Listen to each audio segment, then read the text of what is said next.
Hey, you and hello. Sorry, Mister Human YouTube Checker. I'm gonna get demonetized for all of these. So every time I dispute it, it gets released. So I'm sorry you have to watch this. If there was some way of knowing why I'm getting demonetized and restricted, then I would be able to not do it.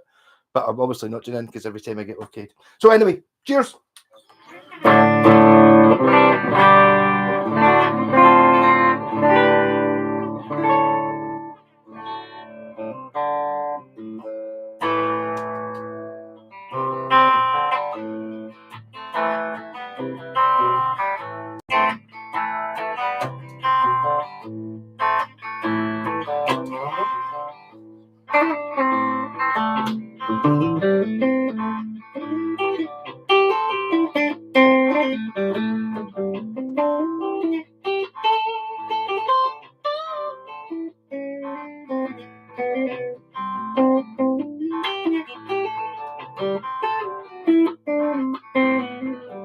You're a terrible backing track.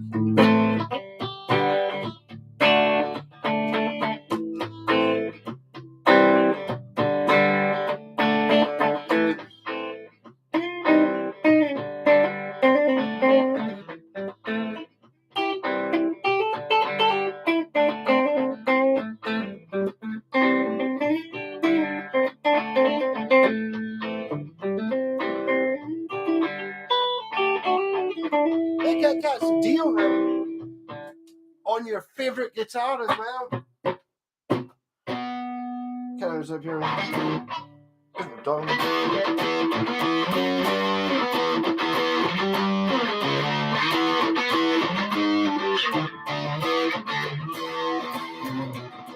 Holy cow, what you put down? Did you see him? I brought you down. Holy cow, Dio's got a really strainer that I've never tried to sing Dio before.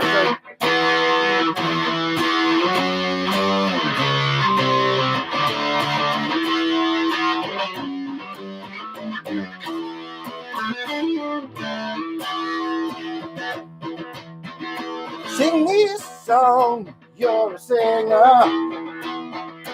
Do me no wrong, you're a bringer of evil. Devil was never the maker. The thoughts that he gives to a taker. And it goes on and on and on. It goes on and on and on. It goes on and on and on. It's heaven and hell.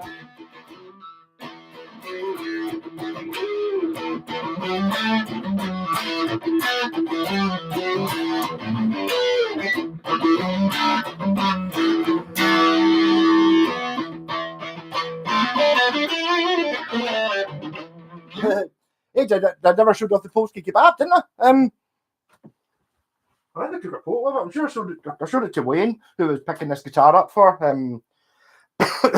So obviously I sent him a picture of the Polski kebab. I didn't send him a picture of the guitar or even mention the guitar. I'm sure I took a picture of it. This will be really high tech showing the. Did I take a photo? Maybe I didn't. There's it. It's not really showing you much. I don't want to be vertical. Yeah. It was good though. I got different types of sauce with it and everything. It was good. It was a hugely enjoyable kebab. Hey, Dunk Mac. Hey, Dean. Oh. Yeah. So basically, this is I ended up doing 2 guitars today. Not started drinking Bucky yet. It's time to go. Yeah, I was good. My plan was I was going to do some work on this today, but it doesn't really need anything. The crusher could do with a wee bit of tightening, but that's only it's not miles out. Just needs a wee tweak. Annoyingly, you have to take the neck off to get at the bolt. That's why I've not done it. Hey, Alex, how's it going? But my faults list for this guitar are it's quite heavy. That's why I've got a big thick strap on it. It doesn't have dots here, which is a nightmare, especially when you're doing stuff like I was just trying to play those Dio songs where I'm kind of playing power chords up here. It's a little bit annoying, but it sounds great. The great Scottish singer Frankie Miller's first LP, better than... I know the name Frankie Miller, I don't know. Or do I? Am I thinking of Glenn Miller? I don't know who Frankie Miller is. Better than Rod in the Faces. Again, it could be. I don't really know. I do have a few Rod and the Faces. What's Python? I've got the Python Lee Jackson album as well. Yeah, I may have heard of stuff. Frankie Miller. It's maybe just not a particularly memorable name. It's like, do you know Frankie Miller? And it's like, yeah. No, I don't remember going to school with him. It sounds like somebody you went to school with. I didn't know anyone called Frank, so I know I didn't go to school with him. I don't know what maniac doesn't dot a guitar. It's happened before though. He's kind of there is a dot on the third one, and it looks like he's maybe tried to do it a wee bit on the fifth, but there's definitely nothing higher up. Maybe he'll never play power chords, or maybe if you played the guitar, like have you ever seen Freddie Mercury play the guitar? I'm thinking of he's playing his Ovation Bowlback at Live Aid. He plays like that, so that's fine because he just looks down and he can see the fretboard when he's playing. But that might be part of that might be to do with the fact it's an Ovation Bowlback, which do tend to, when they're on your leg, they just slide like that constantly. But even when you hold them upright, they kind of tend to do a bit of that. Had an aneurysm, and that's been in a rough shape for 30 years. No, I need to. I'll look him up. If I remember after this, I'll look him up and see what he's doing. I forgot to say which number it was. Number 9. Number 9. How's it going? I'm wearing my skirt today just for you. Frankie did some songs with Rory Gallagher. Really? I need to know. I don't know. I should know him. I will say that in 1972 I wasn't alive, so I've got an excuse. First it featured Brinsley Swartz as backup. Brinsley Swartz is a good. If that's somebody's name, what an awesome name. Frankie was great pals with Brinsley Connor too. I'll look him up. I've heard the name, but I couldn't tell you. To be honest, he sounds a bit like a crooner sort of thing, like a Sydney. Is it Sydney Devine or that kind of thing? But I mean, that's purely just going by his name being Frankie Miller. I don't know. He was never on the Old Grey Whistle test or anything. I don't know. I need to look him up. Hey Ben, how's it going?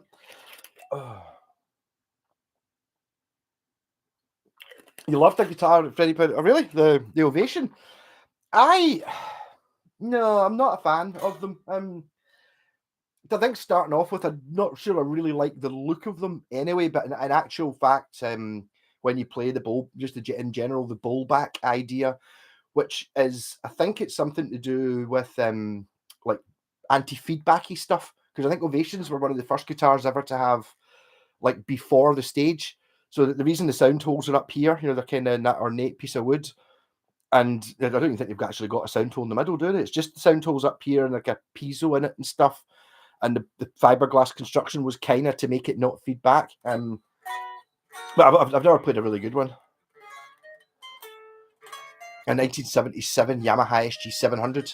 Oh, I bet that's amazing. I'm not sure exactly what the 700 is. Is that... I know what the 1000 is. So is it just kind of like maybe just not quite as ornate as the 1000 and the 1500, but you've still got the maple cap and the full thickness thing? Don't know.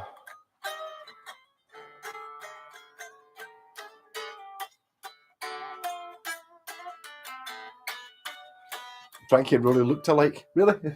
Looks a bit like me then. Like I get told I look like Rory Gallagher occasionally, just because he's got this haircut. Pretty much. It wasn't intentional. It's just what happens when you don't get a haircut for 20 years. It looks like this. Yep.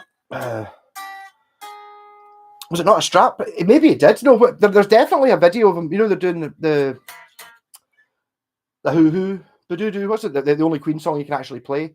Crazy Little Thing Called Love. I'm sure it might not be Live Aid. It's something. It's definitely one of that. Or what other DVDs have I seen? Is there a Queen at Wembley? Might be at Wembley.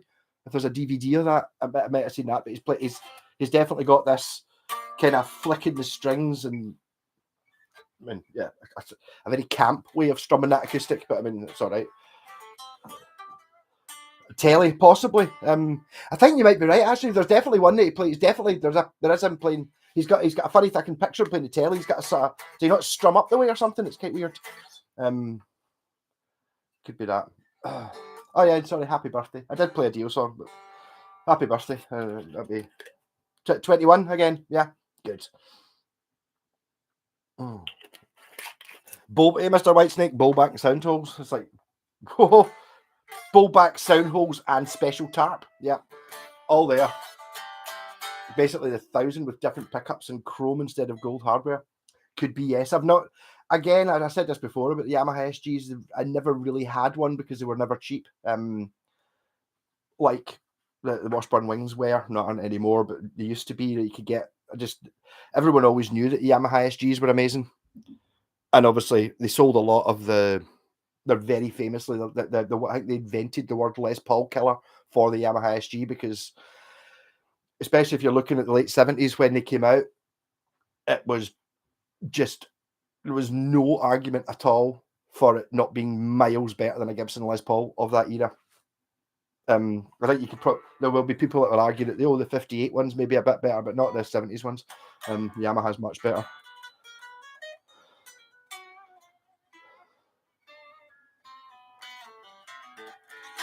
$37, all right. Once you get to 38, just stay there. That's what I did. That's why I'm 38 again. I'm 38 again next year as well. No, it's annoying me. Frankie Miller is. Frankie Miller's Darling. Keep that in mind. Is that the Darling? That's not the Beach Boys. The Beach Boys didn't cover that, did they? Could have. Hey, Starcast 3, how's it going? 71 bass. Awesome. 37. To be honest, 37 kind of puts it into, you're kind of the same age as most of my guitars are. Well, 37 would make you, if you go back, 40 years would be 2003. So talking about 1980. That can't be right. 2023. Go back 40 years. It's 1983. And 1986. 1986! Get yourself one of them. Get yourself a Roadstar from your birth year. That'd be great. I do remember 1986. Just 1985, it rained. In 1986, it was really it was a really hot summer. Remember that. Oh, Frankie Miller did Caledonia. Okay, right. I knew I'd knew him from somewhere. Yeah. But I've been told when you can see the things that rise have passed over me. I said, let me tell you that I love you. And I think about you all the time. Caledonia coming back home. And if I could have been a witness, then I think about you all the time.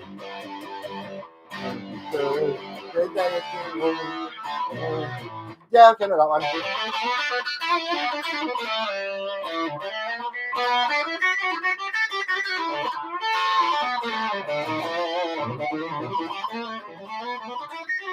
was using a Telex about the 80s, was it? That I've got mine. I don't know. Made some. I told my two Roadstar basses today. Oh, an RS 800 and I thought I'd known for the bass for about 30 years. Wow, was that a good move? I can't remember which one I've got. Is mine an 800? I think they changed, but I've got the Roadstar bass I've got is the one. It's not the one Phil Lynott had. It's the one that's got like a 2-a-side headstock. I think it's a 7. Is it a 700 maybe? An RSB maybe. You can't sing a song about missing Scotland in Scotland. I know, I get that, but is it not? No. 900 is active. Mine's not active. Yeah. That would be you get years for them. I think what's mine because they started looking a bit more modern after mine. Mine's still kind of P-bassy, pretty P-bassy looking. Still have many basses. I need the money. Yeah. If you got good money for them, I hope you got good. You got a good price from them. The Ibanez they're on the up, so they are currently the best Ibanez. The cheap Ibanez are no longer them. It's these. Talking about a roundabout 2000s RG, you can. Well, I managed to pick that one up. I think I still think that was a bit of a strange one. Both were 79. Oh God, oh no, they're much older than mine then. But you've still got them. You still get plenty of basses. I mean,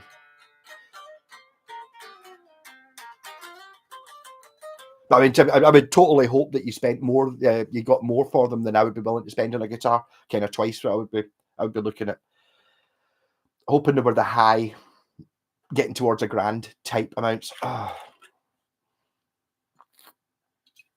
always seen electric guitars as insurance. You need cash quick sell on. I did. I mean, I'd still kind of apply that a little bit just now. Basically, most of the guitars I buy now that I've got so many, it's not as much, but it's still the same principle that I always figured that if I was looking at them, I would buy it for the sort of price that if I needed money, I could put it on Facebook Marketplace on a Sunday night and it would definitely sell in half an hour. That's the price I was buying things at for that reason, as you said. I don't know enough about acoustics. I think acoustics are a bit more. There's more intricacies to go wrong on an acoustic on an electric. You know, like this. I mean, this was a gamble for Wayne buying a Telecaster, but you know that. Okay, the neck could be gone, but the rest of it's probably all right. Or the body's maybe goosed, and it's got like Ken Armstrong. Well, they didn't know it had Ken Armstrong pickups. It's good. Go-to tuners and a Schaller bridge. So there you're kind of talking about Go-to tuners, what, 40, 50 quid? Schaller bridge, sort of the same. That's more than half what you paid for the guitar. So you're already there, and it's got pickups, it's got a body, and you'll definitely be able to use some of it. So the pair for £6.50. Whoa. No, so it was £12. £12. I don't know how much that was, but and I bet you it's fucking heavy. At least you didn't get nothing for it. I mean, my Roadster bass cost 100. So I mean, you know, I had to buy a set of tires. Yeah, been there. I sold my Aria Urchin to pay for the Panda. I shipped it to Canada to pay for my £700 MOT. I didn't get £700 for it, but it paid for a fair chunk of it. Yeah, cheers, Cat Stack. If you can spike the likes, that'd be awesome. Looking at those mini power amps for stereo phono, 2 little Russian tubes. Anyone know them? I've seen them kicking about. I know exactly things. Actually, there was one at the car boot sale. The guy was trying to, yeah, it's a guitar amp, and I was looking at it, and it's like, no, it's not. And then this was his wife, and it's like, oh yeah, so it's a guitar amp, and it's like, no. I don't know, but basically it's like a headphone amp, or it's just like a fixed preamp stage. I don't know. I have seen them. I mean, they look really cheap. I mean, if you look up Valve amps on, or maybe not now, but certainly if you used to look them up on eBay, they kind of seem to start at like 20 or 30 quid. And it's basically just a wee tiny box with a valve on it. Or it's like, I think the maybe twice as much for the stereo one, which is 2 valves, was basically just 2, the other one stuck together. Kind of fun. I don't know. The 81 Blazer and the Antoria Rocket Roll. Fantastic.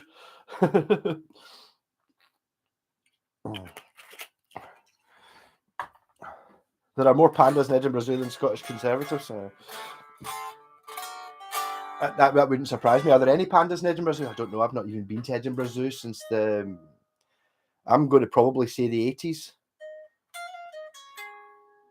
How old would I be? 1990. I'd have been 12. I think I'd probably remember it more if I'd been there. Definitely been there. I remember there being a polar bear playing with a Pepsi can, like running about, kind of kicking it out and playing football with it. There you go. Hey, Canada, how's it going? I don't do zoos. Breaks my heart. They should be free. Sort of, yeah. I kind of know, but yeah, the whole putting animals in a cage. But I mean, they can be. My favourite place was actually, I don't think it's there. In fact, it was definitely been shut down because it was obviously unsafe. It was what was it called? It was just past Inverary. Me and my family when I was growing up, we used to always be up at Loch Fyne for Hogmanay. On a New Year's Day, we would always go around this place. It was the Argyll something Wild Bird Park or something like that, and it was sort of like a zoo, and there were sort of cages, but basically everything just roamed free. So you'd be walking about, and there'd be goats and wallabies and deer and stuff, and they were just kind of you just walk, and they would just come up and talk to you, and it was great. So I don't think that any of them, and there was also a big swamp marsh at the back, which I'd imagine whether the wildlife park's closed or not, that marsh bit will still be there, and I bet you tons of migrating birds still land there, because we used to go there on New Year's Day. It was obviously freezing, middle of winter. No one else would be there, so all the birds were hungry. They still got fed, you know. So you buy like a couple of bags of, I don't know what it was, crushed pellets of some sort, and then you'd be feeding, you know, like 100 barnacle geese or whatever else was happened to be flying over and landing there at the time, and it was quite funny. They would always be really aggressive, and you'd be pure fighting with them, and it'd be fun. Oh.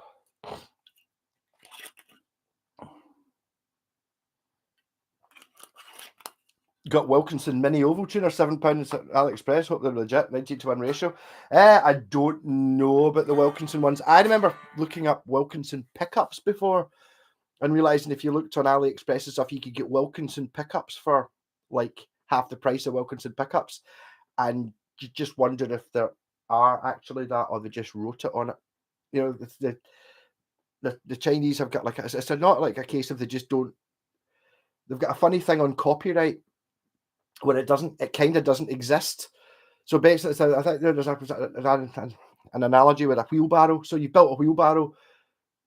Well, I'll build a wheelbarrow as well, sort of thing, which I get a wee bit, you know, but how can you copyright something like that?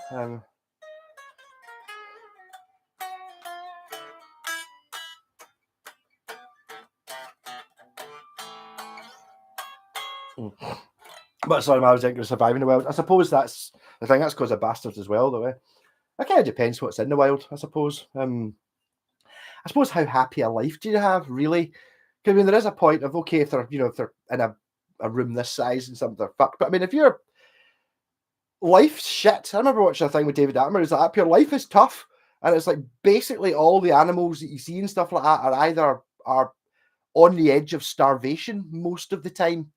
So from that point of view, anything in a zoo, provided they've got enough room and they're well cared for, which I think they all will be, it's like, well, one of the hardest things, they're not going to die, so they can just enjoy themselves, maybe. I don't know. The Wilkinson, I mean, I like the Wilkinson tuners. Actually, I've got Wilkinson tuners on this. I didn't put them on it, but it's definitely ones I would buy. Are they Grover looking ones? Them on this area. The Wilkinson looking Grovers are fucking really good. They are much better than the actual Grovers you get on Epiphones, because they're not actual Grovers. I do know they're not. These are somewhere halfway between actual Grovers and the Grovers you get on Epiphones. Not that I'm saying that the ones on Epiphones are bad in any way. They're fine. They're just, you can tell when you play them, you go, oh, these didn't cost as much as those ones. And then when you use them, these didn't cost as much as the ones that run my Washburn Falcon.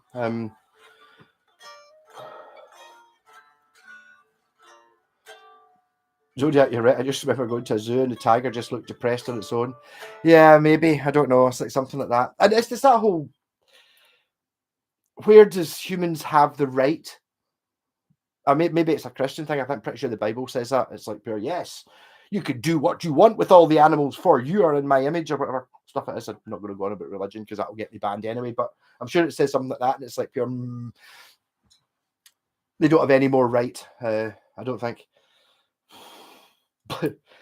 Going to Blade Running Safari Park, just watching the lions and tiger bit, wasn't confident a wee course at the time would be able to handle their interaction. I've never. I think the last time I was there was I think I went on a school trip to Blair Drummond. It's like Blair Drummond's isn't actually that far away. If you drive along behind the campuses just before you get to Stirling, isn't it?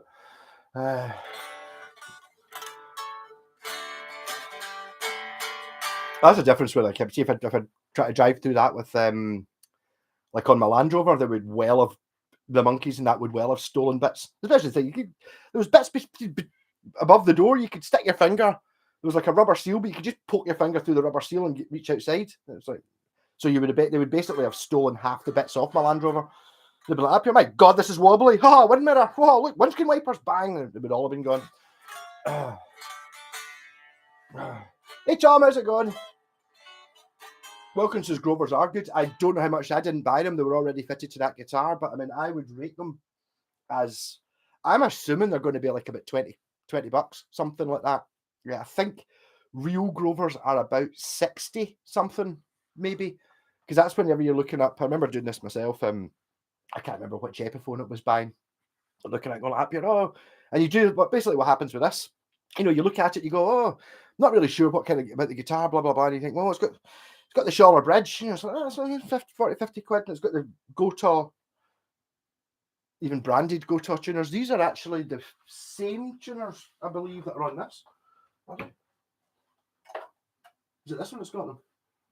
It's the same tuners as these. These are left-handed in black or Cosmo, but they're exactly the same. I don't think the ones on my new one, do they actually? I don't know if they actually say. What is it? I don't know if they actually say Gotoh on them. I think they might be Ibanez branded. Actually, they don't actually say Gotoh on the back of them. Oh, they do. No, they just say Made in Japan. But they're the same tuners. So that was 2000. That's 2003. So 2003, they started putting Gotoh on them, or something like that. But the best Grovers I've got are on my Flying V, and these are old, I assume 70s Grovers, and like the middle bits, like the circular bit on the back, kind of, it's normally like a flat disc. On these ones are kind of like, you know what Devo's hat looks like? You know, the red hat that's kind of like concentric rings. They look like that, and these tuners are amazing. They must weigh twice what normal tuners do, and you turn them and they just go. So those ones, actual real Grovers from the 70s, cost twice as much to make as modern real Grovers, which cost twice as much to make as the Epiphone ones. Yeah. Prospect Park.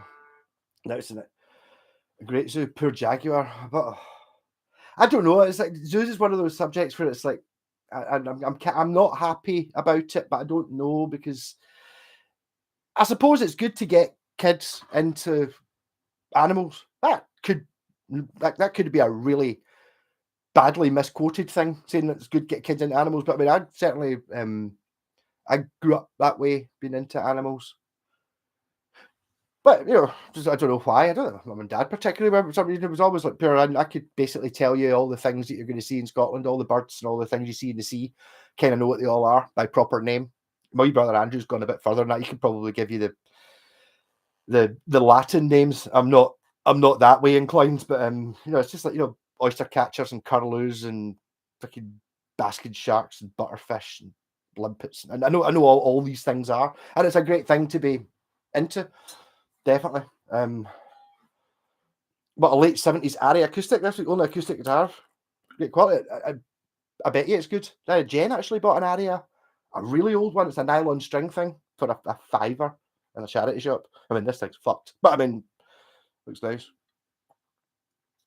Those Wilkinson Grovers here, $32. So what did I say? What did I say? It would be 20 or 30 quid. So bang on. What's $32 is probably what, about 25 quid, something like that.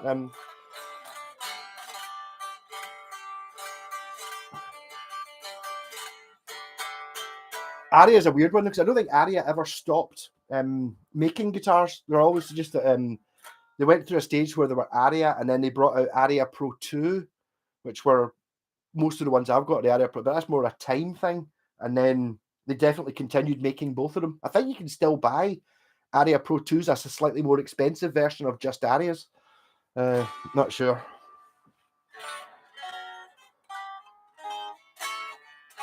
Had a modern SG bass at Grover's, but the Mudbucker rattled.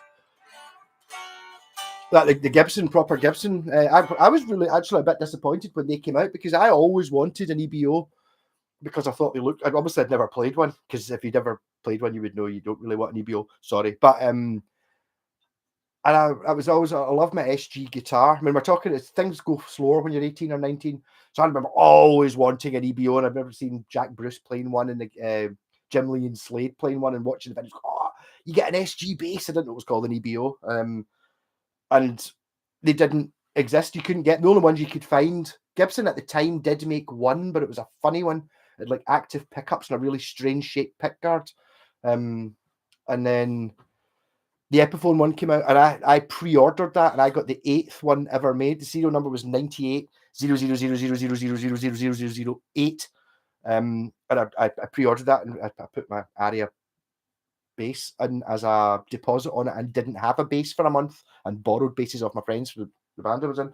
And then one time I was in Jimmy Moon's, ended up with my EBO, my Gibson 68 one, which I don't know how I ended up with that. You wouldn't believe what I paid for that.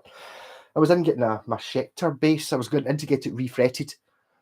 And I was happy. I was like, do you refret this? And Jimmy Moon was like, yeah, I probably want Fender Vintage. And I was like, just what's on it. That's fine.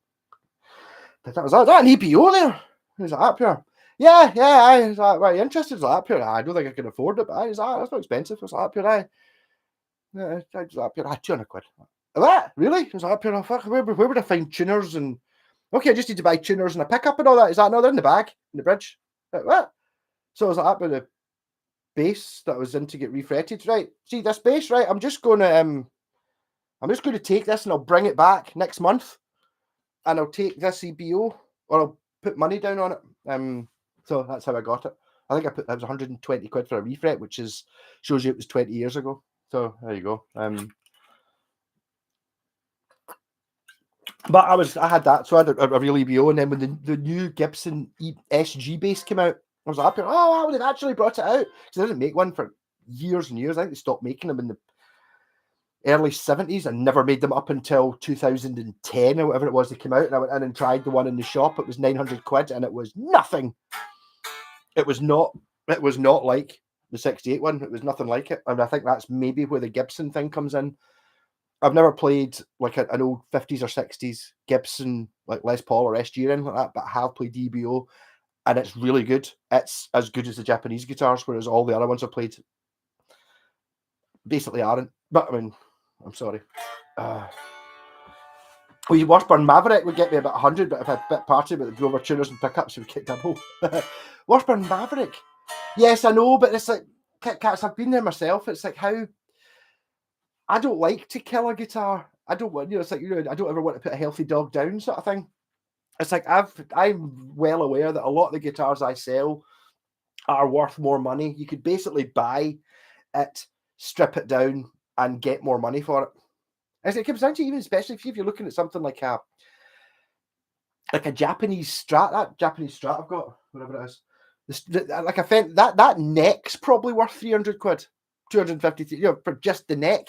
And it's the same with, like, if you were trying to find a replacement neck for even just a Squire Telly or something like that, they're like 100 quid, or a Squire Strat. You get £100 for the neck alone, and it's like you can get the whole guitar for 100 quid.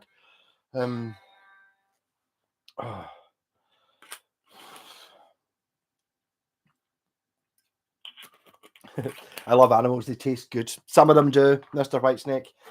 You've got to cook them first. You can't just go up and lick them. I tried. One, they don't like being licked and tend to scratch and bite. But also they don't taste very good. They kind of taste like shite, really, because they're just covered in dirt. They're not very clean animals.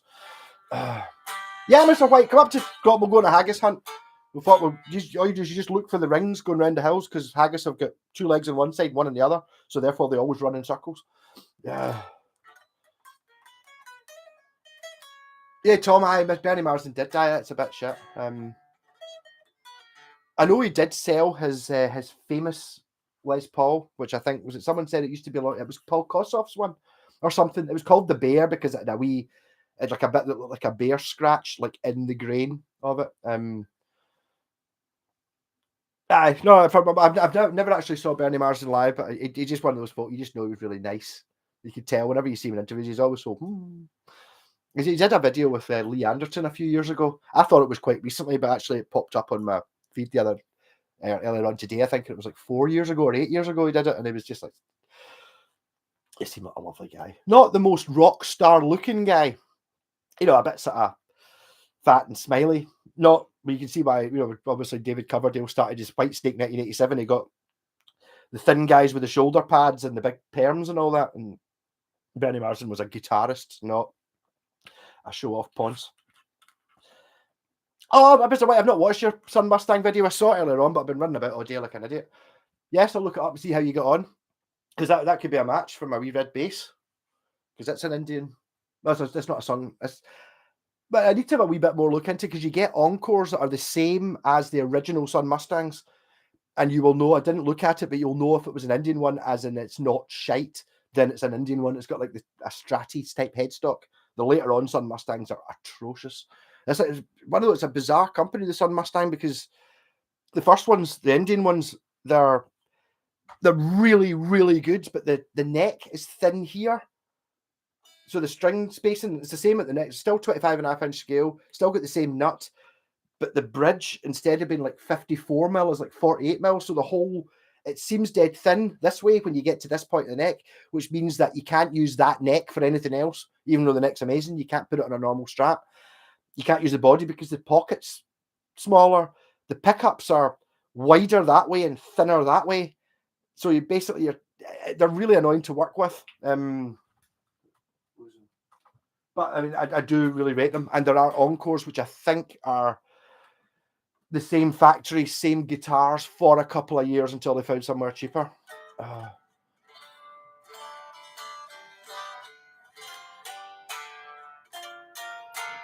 This is someone asked me this telly. This is I don't know, it says on it, KB Tolman, handmade in London. This is the one I was picking up when I was out getting a kebab on Thursday night. My pal Wayne bought it. And he sent me a link and I was like, up here, yeah. To be honest, I kind of thought it looked a bit like a Harley Benton or something like that. Which, to be honest, looking at it right now, maybe it sort of does.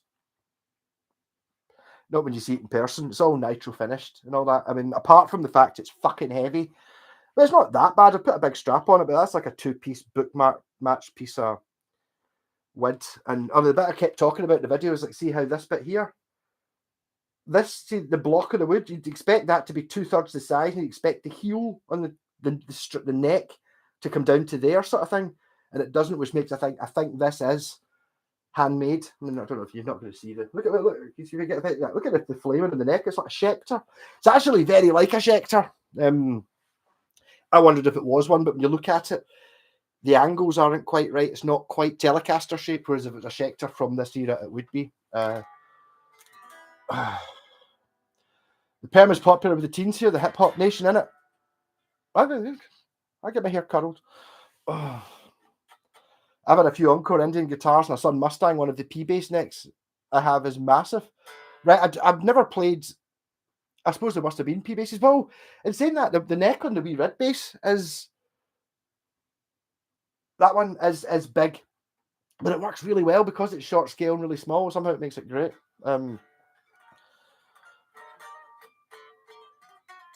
The P-basses don't take big pots. I think that might be possible. The same with the wee red one as well, because I was going to put pots in it. The reason I haven't done it is because I know that I pulled a pot out of Scott's Eddie Van Halen guitar, which had just had a single volume control, but it was an alpha pot, which meant it's like, you know, John Carter when it's up here. No, the alpha pot's for volume. Right. So basically what it means is you've got 10, 9, 8, 7 off. You don't have 10, 9, 8, 7, 6, 5, 4, 3, 2, 1. You get, when you're going up the way, you get nothing, nothing, nothing, nothing, whoom, which is, that's fine if that's what you like. I don't like that. I want to be able to turn the volume on the guitar down to half and it to be about half volume, not turn the guitar down to half. And by the time you got to 7, it was completely off. So that I've actually got a Van Halen pot that even says Van Halen on it that I can't find. Once I find it, I'm going to try and put it into the wee bass just for the sake of it.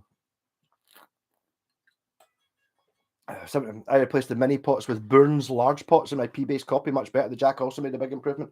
Really, I don't know, but I think with these things, Pontiac, when you're looking at like what difference a pot makes, if you're replacing an old fucked one, yes, it totally makes a difference. But if it's a new one, it depends on if you're buying it. It happens that I think that's one of the big differences, apart from the quality. When you start going to your 80s Japanese ones, the ones I love, these don't have shit bits in them. Whereas cheaper versions, they do. They've got crap pots. Modern pots are much better than they used to be. Even the shit ones you buy, you know, if you just buy them for, I don't know, the cheapest B500 pots you can get off from China, you know, 50 pence each or something, they're fine. They might not be great in 30 years' time or 40 years' time, but they're fine. It's like, And I don't think you would be able to tell the difference between them and a set of CTS ones or whatever. Now, but if you're looking at a guitar that's 30 or 40 years old, the cheap pots they used to get in them, yeah, crap. Whereas the pots that you get in all of these, well, they still work. Unless someone's snapped the end off it or spilt beer in it or something. They just keep going. Bernie Martin's Burstow for 215,000. A guy from Cheap Trick, Rick Nielsen. Really? I don't think 215,000 is that much for. Well, I don't know. How did Kirk Hammett not pay $5 million for Gary Moore's one, or Peter Green's? But I mean, to be honest, okay. I mean, obviously, Peter Green, absolute genius, love, Man of the World, and Green Marley Shea, and oh well, fantastic. Oh yeah, but Bernie Martin's probably played in more songs I like, because Peter Green's got like 3 that I really like, and lots of blues songs. With Bernie Martin using that guitar. Looks good with that. That's right, it doesn't have the ashtray bridge. What it does need, though, I need to talk to Wayne about it. It wants coil splits. You see, on distortion, really good.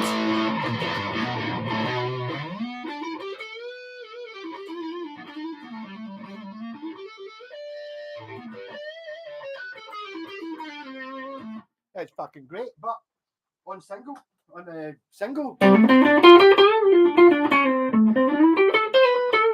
it's too powerful.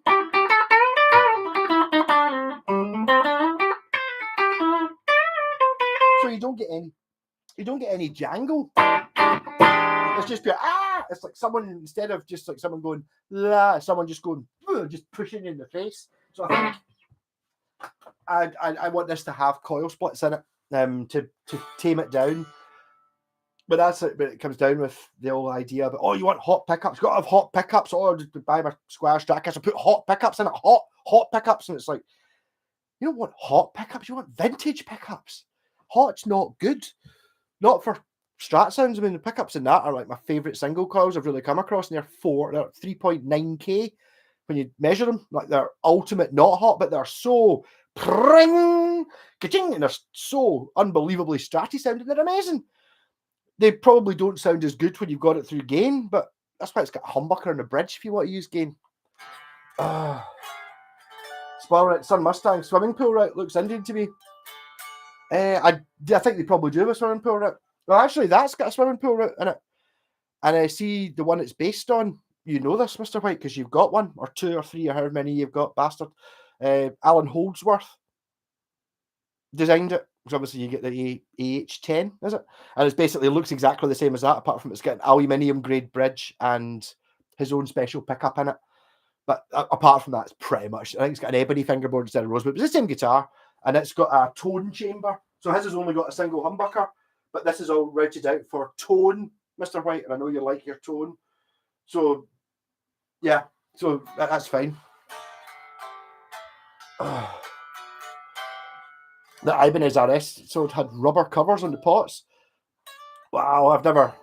It's just ridiculous, isn't it? Some of the things the Japanese did, things that you just don't. It's like it's so overspec'd. Hey, Mark, any flying V's to show off in the stream? I do have a flying V, but I need to. It's in the attic. I need to look it out.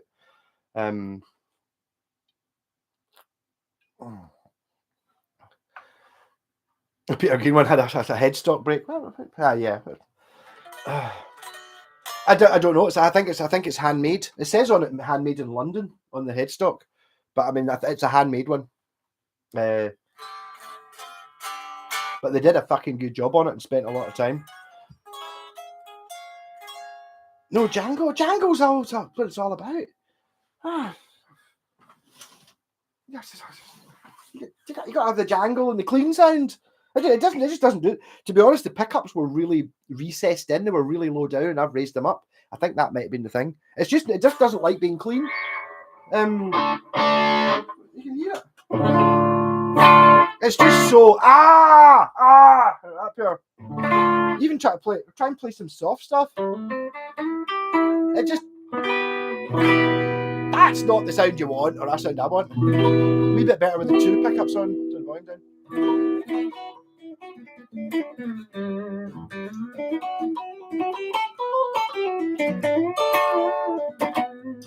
Yeah, it's all right, but I've got a thing about playing humbuckers clean, and they just don't do what I want it to do. I'm completely. I like Django, Ricky's, Telly's, Jaguars. I don't really like Rickenbackers or Jaguars, but I like the jangly pickups in a Strat. Otherwise, what's the point of playing a Strat if you don't know what that sounds? How much is that telly worth, handmade in London? I don't even want to tell you how much Wayne paid for it. Basically, these are Kent Armstrong pickups, right? This is a Schaller bridge, and these are Gotor tuners. They're worth more than what he paid for the guitar. If you were to sell them second hand, if I put these on eBay at 99p starting bid, he would be up. After paying all the fees, he'd be up just so you've got the handmade body and the neck. You've just lost the tuners, the bridge, and the pickups. You get your money back. A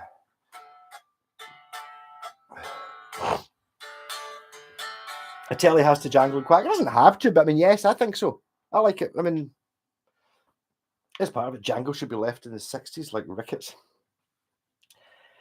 Ah, dear. I don't know. Some people have got no taste. But it kind of depends on it. I don't know. I'm not a huge fan. I mean, what was the one I was playing? The guitar I was playing the other day that kind of did it. That the Tokai Firebird was kind of in that jangly thing, whatever you call it, where you can maybe run it a wee bit of drive like the tube screamer. Again, they're just overdriving it too much.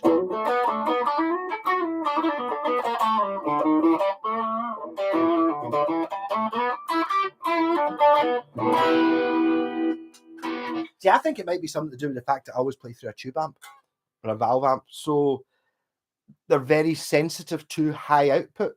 Maybe it doesn't sound the same if you're running through 100 pedals and whatever modeling amp and stuff. Maybe it's different, or playing at stage volume. I'm talking about in here playing quietly. They're overloading the input stage of the amp, I think. I'm not even using the gain channel. I'm using it's not called gain. It's just called clean.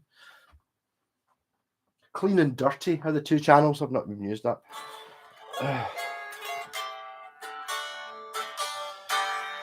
Dan Electro does, yes. I actually built a guitar, the Turbo Lover. If you've seen that, it's got a Gretsch P90 in the bridge and a lipstick pickup in the neck, and it's got the Django factor, which is it looks really cool, but it's probably the Turbo Lover is like it probably should have had pure metal, but I kind of like the way it's not that.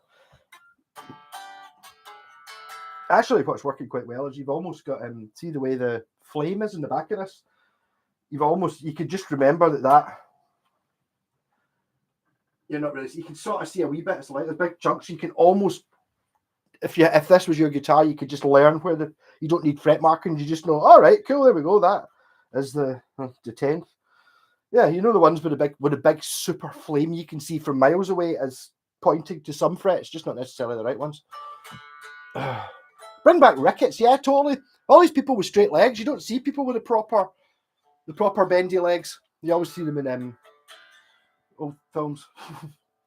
Smoking in restaurants and doctors' office waiting rooms. I think, was it not? I don't know. I wasn't about this time. Was it not? You could just go into the doctors and he'd be smoking. You used to see it. Oh yeah, it was always bizarre when you saw it in like Parkinson and stuff like that. Folk used to just smoke fags when they were getting interviewed and stuff. Kind of bizarre. I don't ride a horse, just my Ricketts. Jangly, no, that's crap. That's janky is the word. Jangly. It's like jangle can be a powerful thing. This guitar doesn't really have jangle.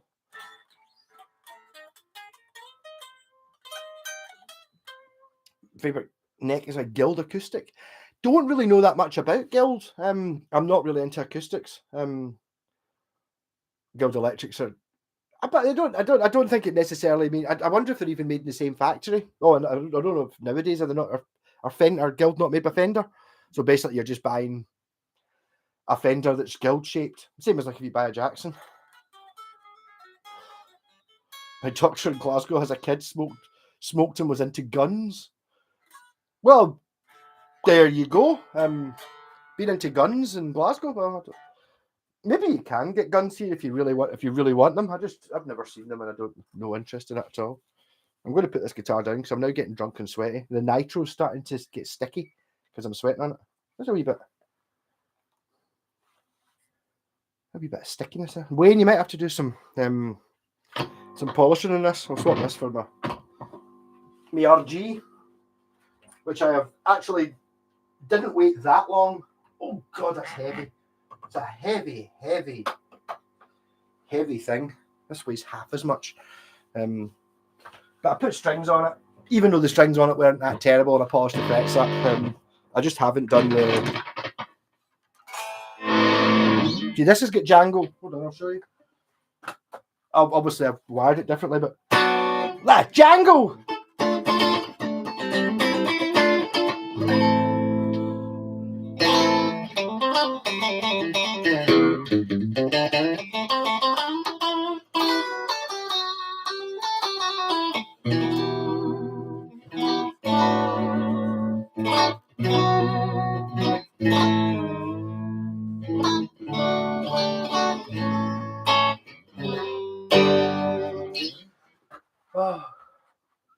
Ah, Mr. Swix, you're a gun owner. That's just because you're a Yank. That's Yank with a Y, not with a W. That'd be a different insult. But yeah, no, I mean, do you know, people not say it's a culture thing. I don't get it. I'm quite happy that we don't get guns here. I see an awful lot of fucking idiots kicking about, and I would rather they didn't have guns.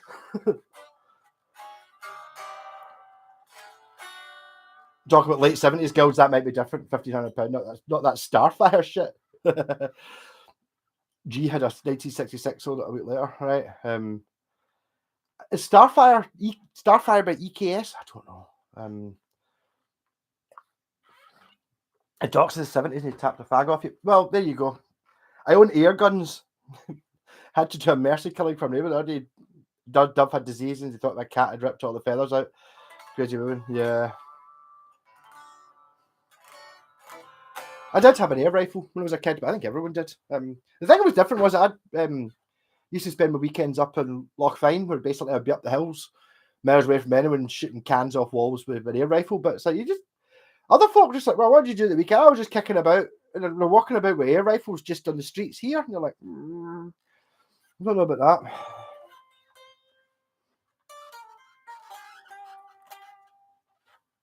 This guitar's really pissed me off with its squeakiness, actually.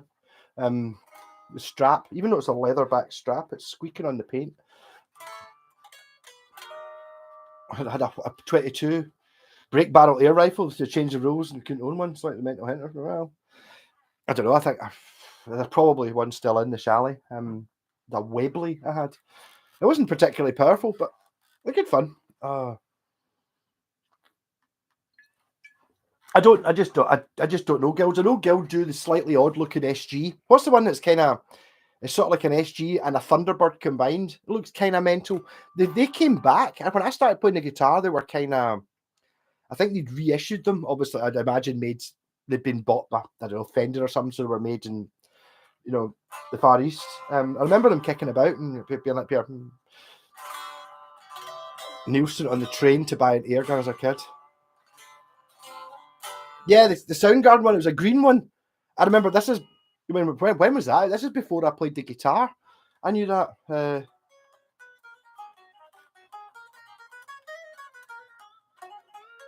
Ace Lord Ranger. Cooking dinner, so you are a woman after all, after you were telling me how to fix my car. I'm like, yeah. So I thought, woman now? But were you always? Yeah. Only improvised weapons. Just like, fucking, I've got spiky. I've got BC Riches. I don't need anything. I've got my. No, to be honest, I didn't keep some of the most offensive ones. What was it? It's called a son of a SOB, son of a beast. It was called. So it was a beast. I don't know if you've ever seen a BC Rich beast. This guitar's going down. It's squeaking. It's not good enough. It's probably something to do with the fact it's relatively new paint and stuff like that, but I can't handle that squeak. So it's bass. this one doesn't squeak. I hope if it does squeak, then it's getting ditched. I just can't take that squeaking. Yeah, squeak gone. I'm now on bass. My Indian encore.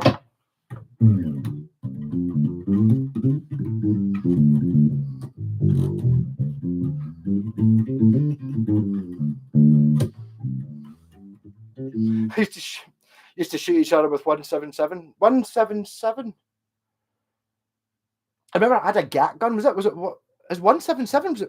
Is that the right one? I remember the 22. Probably 177. Probably. Just it doesn't. The number doesn't ring a bell. Yeah, I used to. I had a gat gun. Mine was silver though, and it was the 177. It was terrible. You could literally see if you were trying to shoot something that was 4 meters away. You had to aim above it, and it was kind of basically. I think see if you had a straw, and you put the pellet in it, and you just went. I think it would be comparable to the power of the gat gun I had. Closed my favourite burger joint on Mother's Day. 2 homeless folks shot by another in front of the place. Gone the next day. That was just that's not injured. I was just being sexist. It's all right. It's fine. Yeah, but my point with the son of a beast was most of the BC rich things. See all the pointy bits. They're for attacking other people. So you're wearing your BC rich, and it's got like and coming out it. So you're like up here, yeah, and you're safe. Anyone near you, it's up here. You just want to stand next to me, and they're pure getting stabbed in the ribs and their eyes poked out and stuff. But yourself's fine. Whereas the son of a bitch, some of the son of a beast, some of the points were actually attacking me. So you're up here, yeah, here we go. Oh, and it's up here. What the? And pure. There's the thing where you do with a flying V, where you kind of do that, and you kind of sit it on your leg. So it's got that kind of bit. And I was up here we go. Boom, and there's a spike in part of the design that kind of sits in it. It's just designed for cutting the artery in the inside of your thigh. Whereas if you actually, I remember being told that in craft and design, if you're actually going to try and kill yourself, don't slash your wrists, slash your thighs, then you'll die. Up here. I think he was trying to tell us it was more along the lines of, don't be careful with the tools you're using and the woodwork thing. Don't slash your leg because you might die.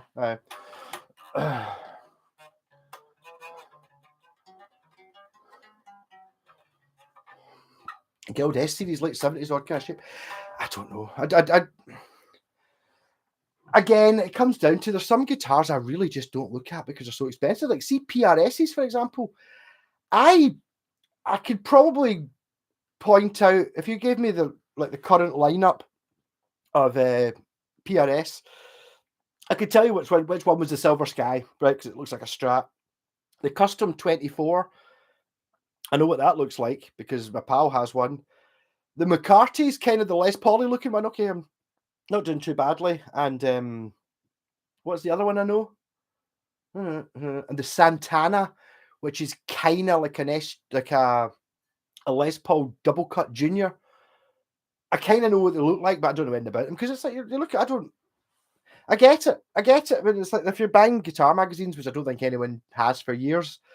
The same with buying car magazines. You get kids are sitting there and it's like, oh, going up really into cars and they know all about the Bugatti Veyron and the Ferrari Testarossa and all that, which I kind of get, but I'm not really like looking at them. But I had the poster as a kid of the Lamborghini Countach, but it's like not really.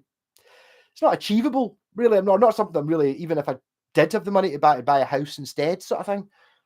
So I'm the same with that with guitars. It doesn't really impress me much when you buy a guitar magazine. It's got, oh, look, here's a 1960 Epiphone Casino. Wow, isn't it great? It's £25,000 in it. Fantastic. Let's all slabber over it. And it's like, I'd like, do you want a shot of this? I use a shot of that. That'd be fine. I kind of get it, but not really.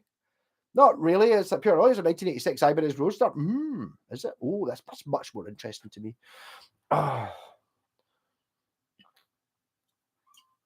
See, I saw that. The Flying N to restuck, but I wish it was real. Yeah, no, have you seen the Flying M? No Kit Kats.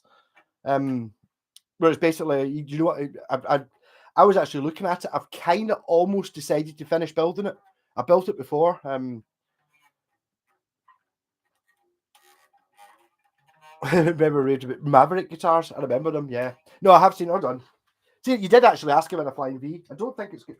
I would be able to wear it if I had strap buttons. I don't think it does. I think I had it. Did I not have this out a couple of weeks ago? It's been sitting in my hall for ages.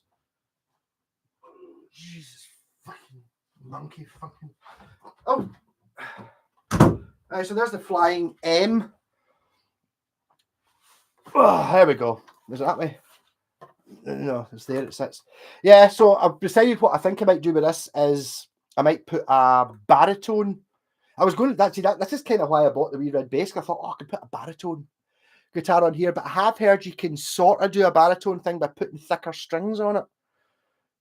When I built this, okay, it's got like a Squire Showmaster, like heavy metal thin, kind of almost RG type neck profile on the bottom. So guitar, I put a fretless neck in the middle, which was stupid because this is the guitar I've got. So basically, I built this, and I put a Nashville tuned guitar here, which is like the thin strings from a 12-stringer set, which is lovely. See if it had looked like a Les Paul or a Rickenbacker, I would have got away with that.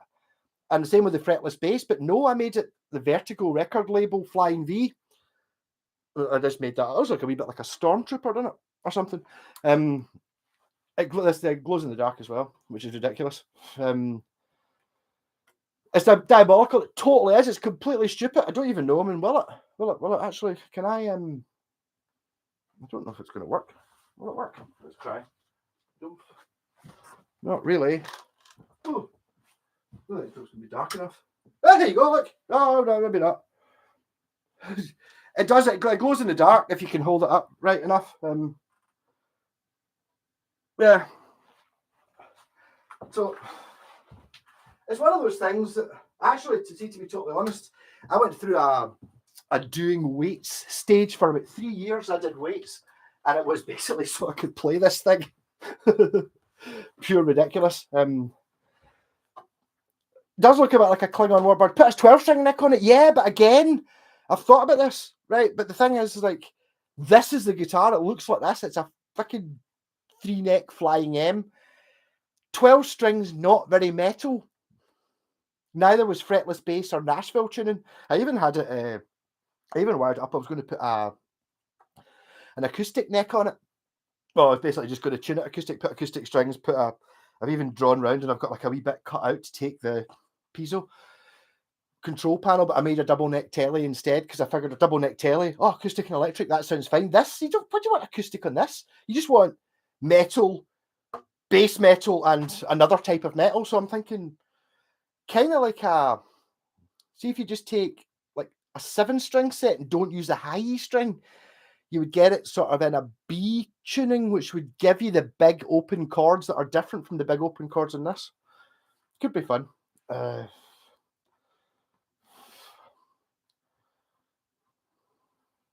Perfect. No, but basically it'd be perfect for gigs on the Clyde if you lived in Greenock, because you could basically just, if you're playing a gig on the ferry, you could just fling this into the water and then just sit on it and paddle down to go home. The stripes hide the colour. No, it's shape. It doesn't. They don't when it's got pickups and stuff in it. You're kind of. It makes sort of sense. I even had a rotary table thing, so it's like, obviously, this is the Black Sabbath record label.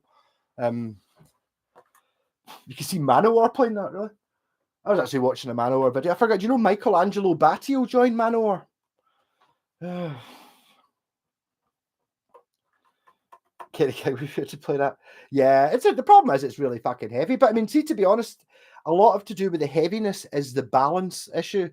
Like I don't know if you've ever played one of the Gibson, the SGs, an ES 1270 or whatever it's called. They're an absolute nightmare because you're holding it, and it's just so whenever you're playing either of the necks, you're holding up basically like a small child with your left hand and playing the chords. Whereas this one, the way it hung like that, and okay, the weight on your shoulders is a lot, but there's none of this. Actually, you can sort of see the effect going. Oh, I still have the Manowar to blow your speakers. Oh no, I don't have. Oh, I'm putting that away. It's too heavy. If I had a strap on, it'd be fine. Oh. I got a strap on it.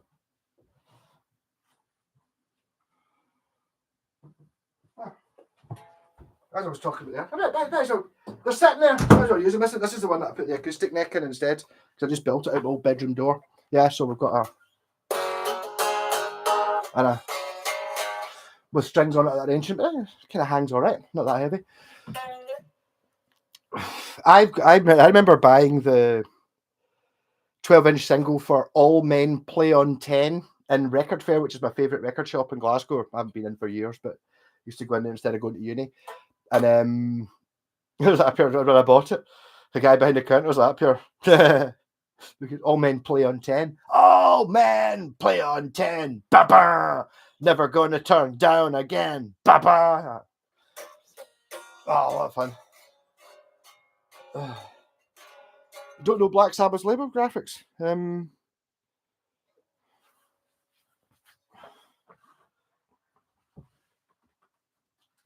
wasn't that long ago I was listening to it, is it? I'm now. I definitely had the. Is that a Black Sabbath record? No, that's Atomic Rooster. Okay.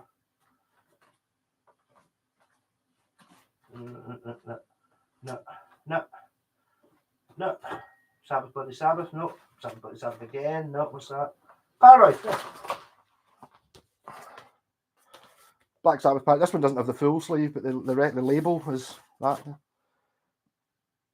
So that when it's turning on the turntable, it's meant to look like you're falling down a gravity well, but it actually kind of looks like a, like when they do like a potter's wheel when they're making a vase, kind of looks like that. The actual my Master of Reality, the outer sleeve is the same, so it kind of goes all the way in. You see that? It's the Vertigo record label. This is not the original Paranoid. It is the original one from Australia. I've got the Australian issue because I never bothered. I just bought the one that was cheapest. I never bought any of the really fancy ones. Although I do have the Volume 4 on Vertigo, which I know was worth like £100 in 2001 when I had the record. It must be worth lots of money now. I'm not selling it because it's Black Sabbath Volume 4. It's fucking awesome.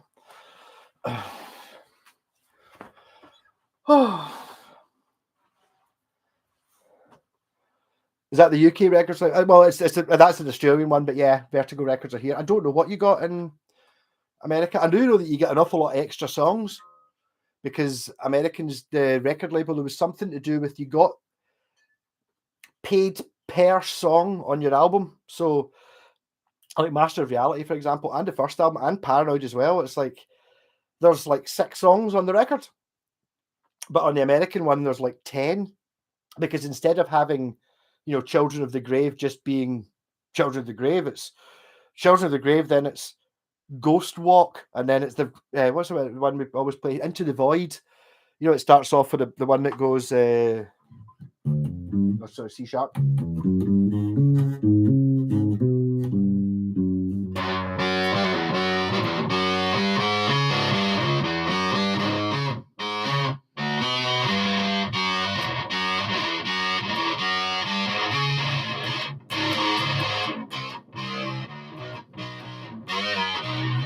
That is, it's just Into the Void, but on the American record, it's called Death Mask. And then Into the Void is the.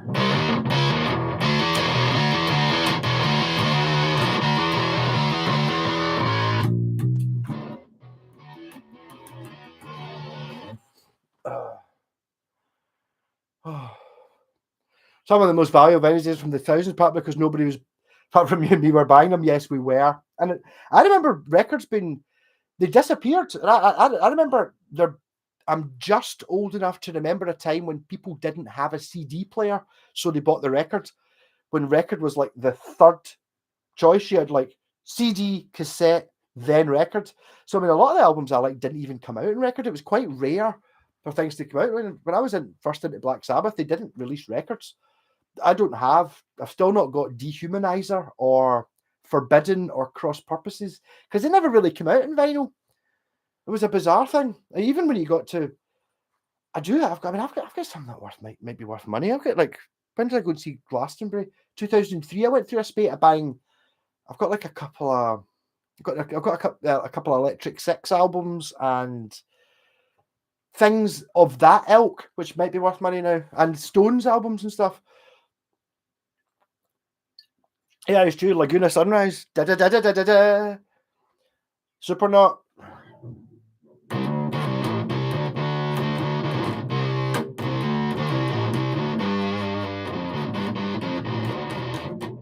S and C sharp. There you go. Snowblind. I'll actually play Snowblind. Yeah. Can you do so? I can't.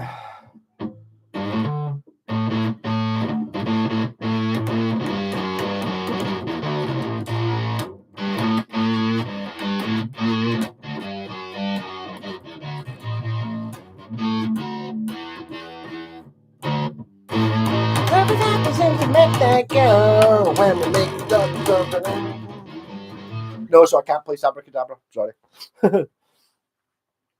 12-inch, 5 singles, 12-inch, 45 RPM. You don't see that many. I don't know. See, I was a bit of a miser to buy them. I used to see occasional 12s, but I would have to have something that you couldn't get anywhere else on it for me to buy it, like the full version of Miss You by the Stones. What's that, 7/8 or something? That's worth having. But I used to always see Iron Maiden ones, and it was just 2 or 3 songs that were on the album, and it's like, what's the point in that? Because the 12-inch singles, by the time it got to when I saw them, 20 or 30 years later, they're the same price as an album, so I'll just buy the album. So I don't have that many 12 inches. I'm old enough to remember when you could buy records from Boots and Littlewoods. I remember buying records in W.H. Smith in Kirky. The first record I ever bought was Fleetwood Mac, The Collection, which is maybe one of the reasons I'm kind of against the blues, because at the time I had a cassette from a pal of Fleetwood Mac Greatest Hits, which started off with Rhiannon. Dun dun dun dun dun dun dun. So like, that's fucking great. And then I was in looking, and it was Tango in the Night was the album. It was out at the time. Was that 1987 or something? So I was 9. Yeah, first record I ever bought. And I was going to buy Tango in the Night, and it was like a tenner or something. And it was like, oh, Fleetwood Mac, The Collection, double record, and it was only £4. So I bought that one brand new. And then there was a Peter Green Fleetwood Mac, which was, it didn't have Oh Well on it. If it had Oh Well on it, I would have fucking loved it. It didn't. It was just slow blues followed by slower blues followed by slower blues followed by a really, really slow song. And it was fucking turd. So I hated it. Oh.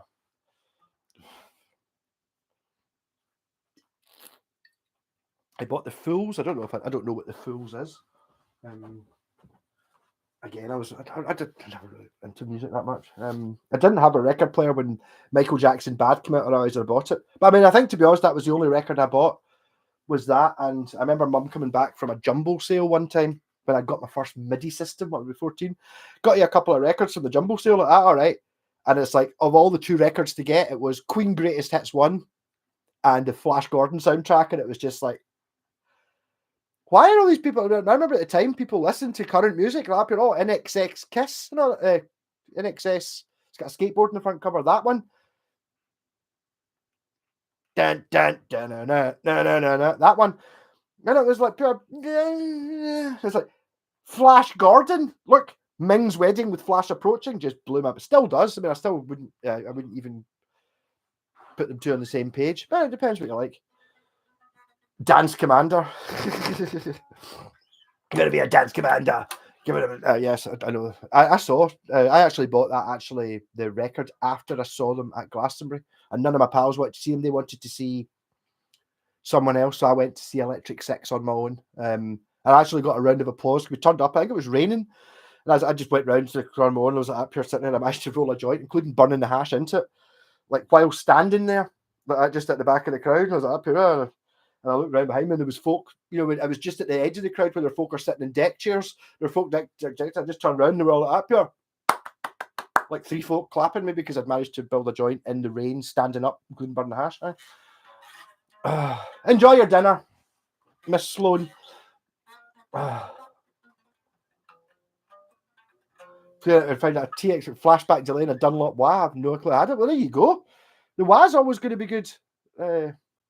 TC Electronic Flashback's the one that Scott used, because when I was up at his house the other night when we were playing away, he's like, up here, here, have this pedal board, and it's like, Pure, quite happy with the sound. Pure, the pedal board's up here, have hundreds of reverb. Oh, you want hundreds of chorus? And it was like, Pure, okay, I'll just play a note.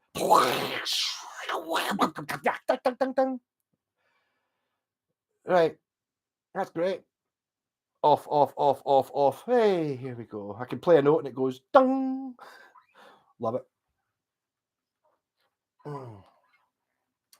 Devil Inside. I don't know that one.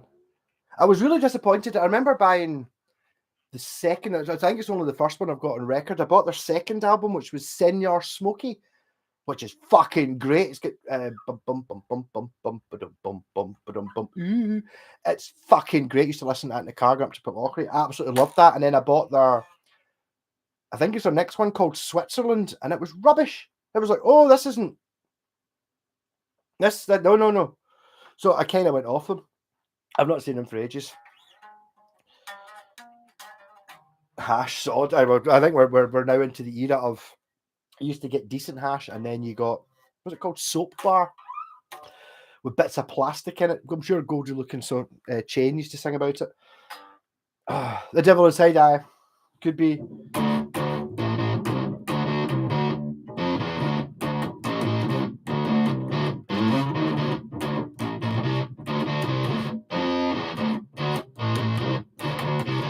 Yeah, I mean it's all right, but it's not.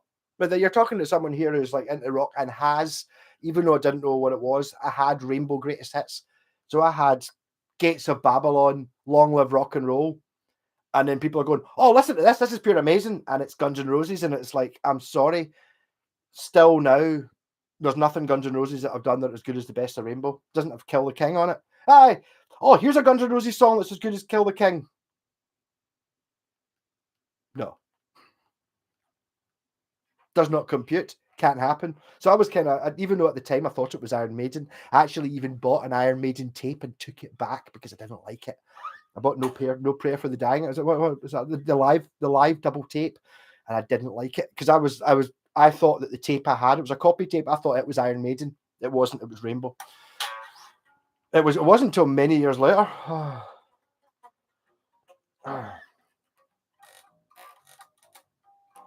Can Scott get prescribed hash? I need to word lawless grass now messes with it. It's a bit fucked up in it. It's like, see the thing about, I don't know, when you smell it. I mean, I just like walking, if you're walking about town, it's like the stuff you get now, it's all, I don't know, hybrid stuff, and you can smell it from 4 miles away. I remember when I was working in Forth, this is a while ago, maybe 10 years ago, and it was like sitting there, and like, up here went onto the site, and it was like, fucking hell, that weed's pure stinking. I could see the guys fucking smoking. They were 100 yards away, right at the very corner, digging a trench, and you're like, but I was up here, fuck's sake, man, that is pure reeking, really. I can't believe how smelly that is. I think that was maybe when the first time I'd ever smelt that sort of stuff. Ridiculous. Oh. Yeah, farmer help trim scissor hash, end of the taste magic. I don't know. I mean,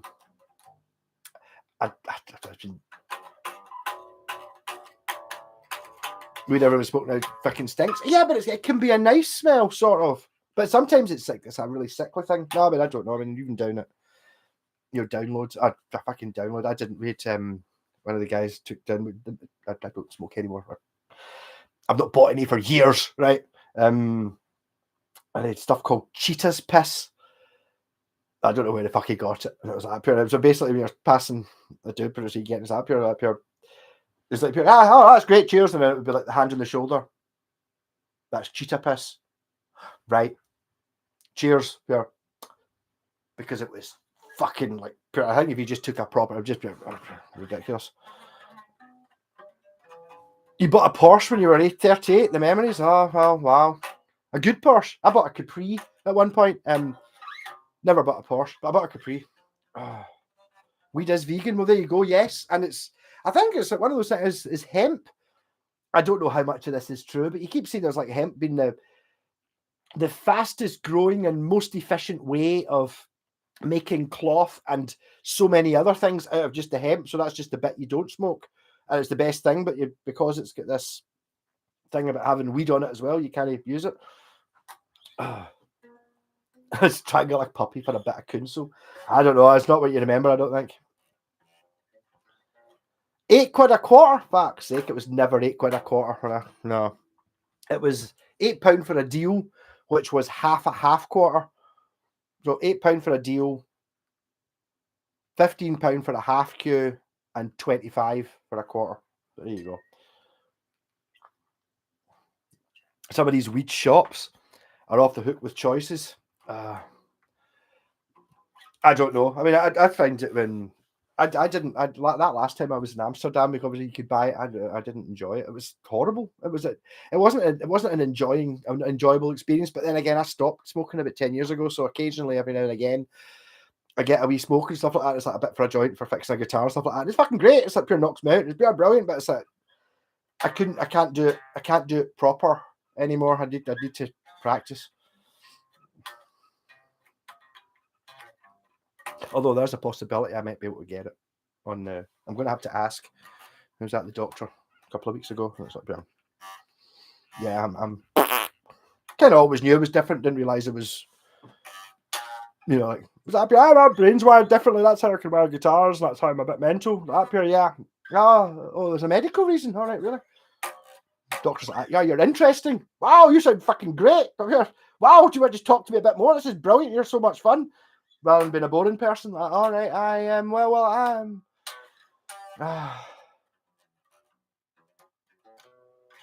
The stay when Scott Gate tries to stream. I don't know. I wasn't smoking then. I've never fucking smoked online. Man, Jesus.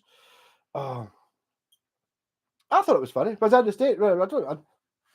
Possibly. That's the thing. It even comes in. It's like that. I mean, the first time I ever went round to see Scott over his house, maybe the second or third time I'd ever met him. First time he came over here, he brought me his 1969 Strat. He was like, up here, I want you to wire this. And he handed it to me, like, up here, fucking weirdo. Aye, cool. So what does it need? It's got humbuckers in it. And he was like, up here, yeah, you don't know what that is. I was like, up here, it's a Strat. Aye, cool. Aye, cool. So what is it you want me to wire? I know you're really getting this. That's a 1969 Strat. No, actually from 1969. All right, oh, cool. Well. So what is it you want me to do with the wiring? I don't give a fuck. It doesn't impress me. Being from 1960, I've got a 1968 EBO.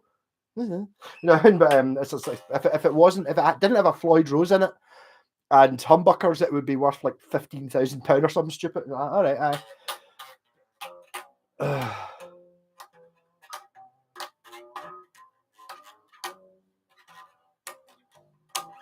find it distasteful that people that smoke weed all day. Find it distasteful. Really? Is that a jealousy thing? You get used to it. But I went through a stage of doing that, and it's like it becomes useful. First time I ever sat down in a stream. Probably true, yeah. But I mean, to be totally fair, it's like somebody coming to my door at 10 o'clock at night on a Sunday. Really? He basically just turned. He's like, there's somebody at the door. Opened the door, and it was just like, ha ha, and it just pushed past me. It was like fucking. I'm here stealing it. It's like, right. Didn't really have any time to think. Good fun. The youth are out of control with it. We'd be smoking from sun to sundown. For me, it's the end of the day. Treat like the odd time. I don't know. It's a taking.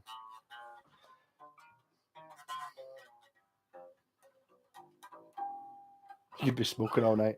I don't know how it goes.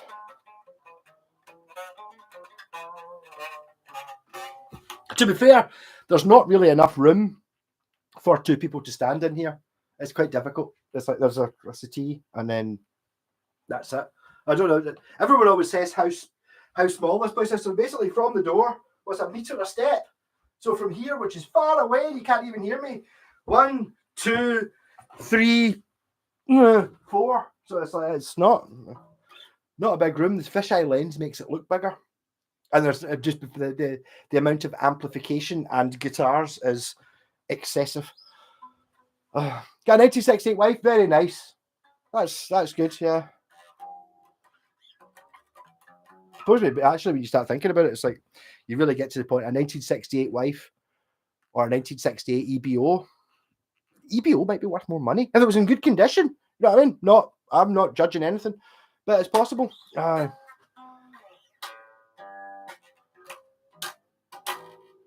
1980 wife. There you go, Mr. Whitesnake. She's still good. She's still good. She's still got another 5 years before the price starts dropping. Yeah.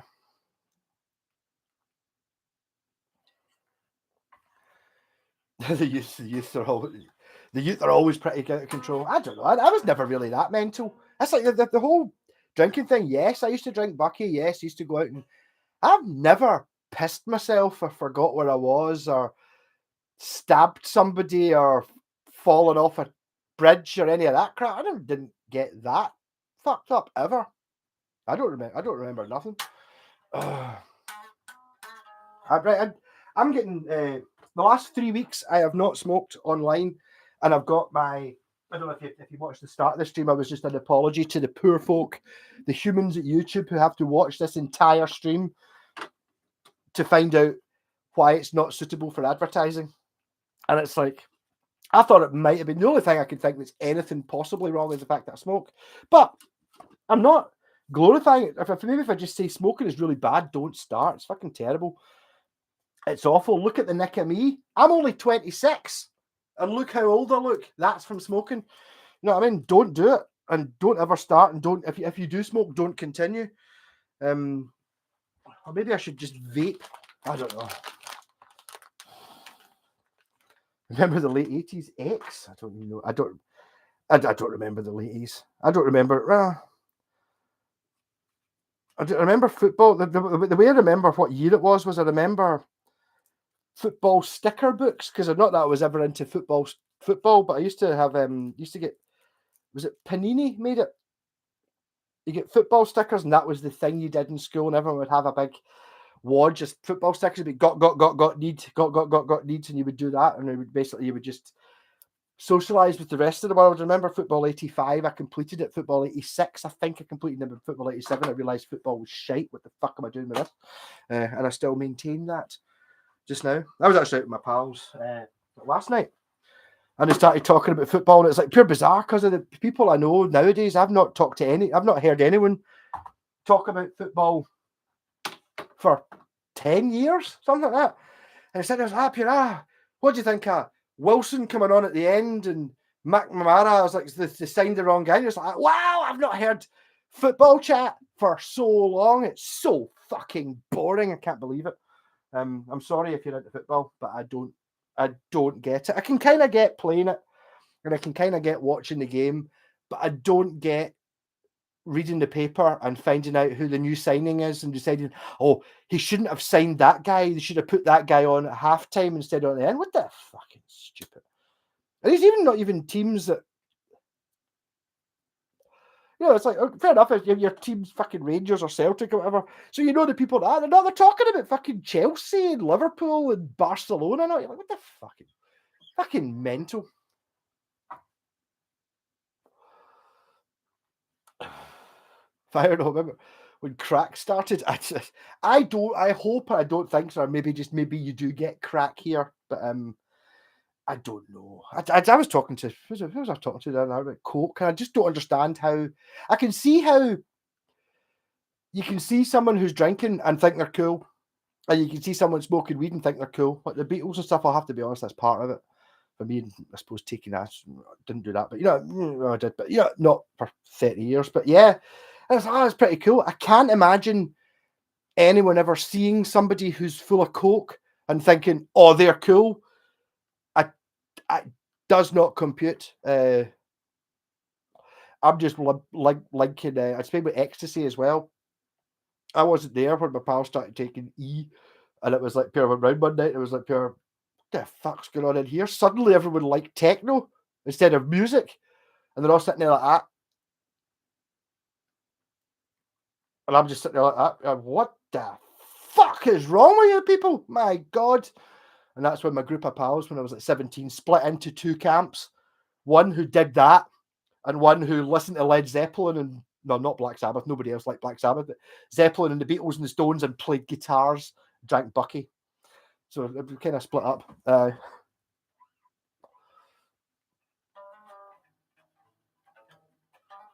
I don't know any 26. I know old rock and roll. To be honest, when I was 26, I listened to pretty much the same music. When I was 26, I would be prime Britpop. I fucking hated all of it. It was torture for me.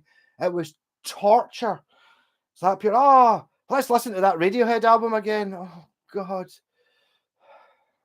fucking Oasis. I mean, it became a bigger thing than it was. I mean, it's like I've got a thing against Oasis because the number of thousands of times I was forced to listen to the fucking album, and it got worse every time. The more I heard it, the more I hated it. There wasn't lots of stuff. It was only 4 or 5 albums. Oh God, have you heard the new Verve album? Yeah, I'll put it on then. Oh, no, I said yes. I said I've heard it. I don't want to. Oh no, nah. Oh, fuck off. Oh, terrible. Hey Taylor, how's it going? I think he made McNamara played for Celtic in the 90s. Well, there you go. You officially know more about football than I do. Oh, crack is everywhere. I don't even know what crack. Crack is coke, isn't it? Is it crack? Not crack cocaine. All right, I've never had money for drugs or drink. Well, that is lucky, but I mean, I don't think it was really. It wasn't really a money thing. I don't think you could get it.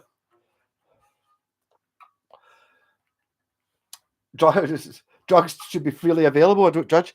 Sort of. I don't understand how somebody could see it. I mean, I don't know. Maybe it's just me, but I mean, I have on so many occasions, not so much since I became old and a hermit, but you'd be, round at someone's house or at a party or whatever, and you'd go, that guy's an absolute prick.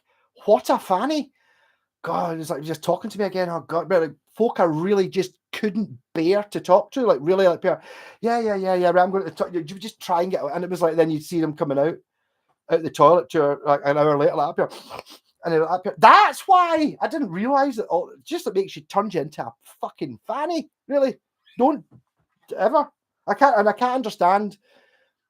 I mean, obviously, it must make you feel really good. Okay, it must make you feel, but I mean, if it turns you into a pure tit, I don't want to be a pure tit. I don't want people to think about that about me. I don't mind people. You get some pegs in the mighty M for next week, and we hear it amped up. I'll try and do something with it. Yeah. I don't know about by next week. The problem with building, like building a double neck, it's harder than building 2 guitars because the 2 necks have to sort of line up as well. So basically, you're building 2 guitars, but you've got to fidget with shit. So because you can't have the, when you're looking, you can't have one neck like that, one here, and one here. You've got to be sort of in line, which involves carving shit and all that. Because obviously, okay, I built this. Oh, the action's too high. I'll just shim it.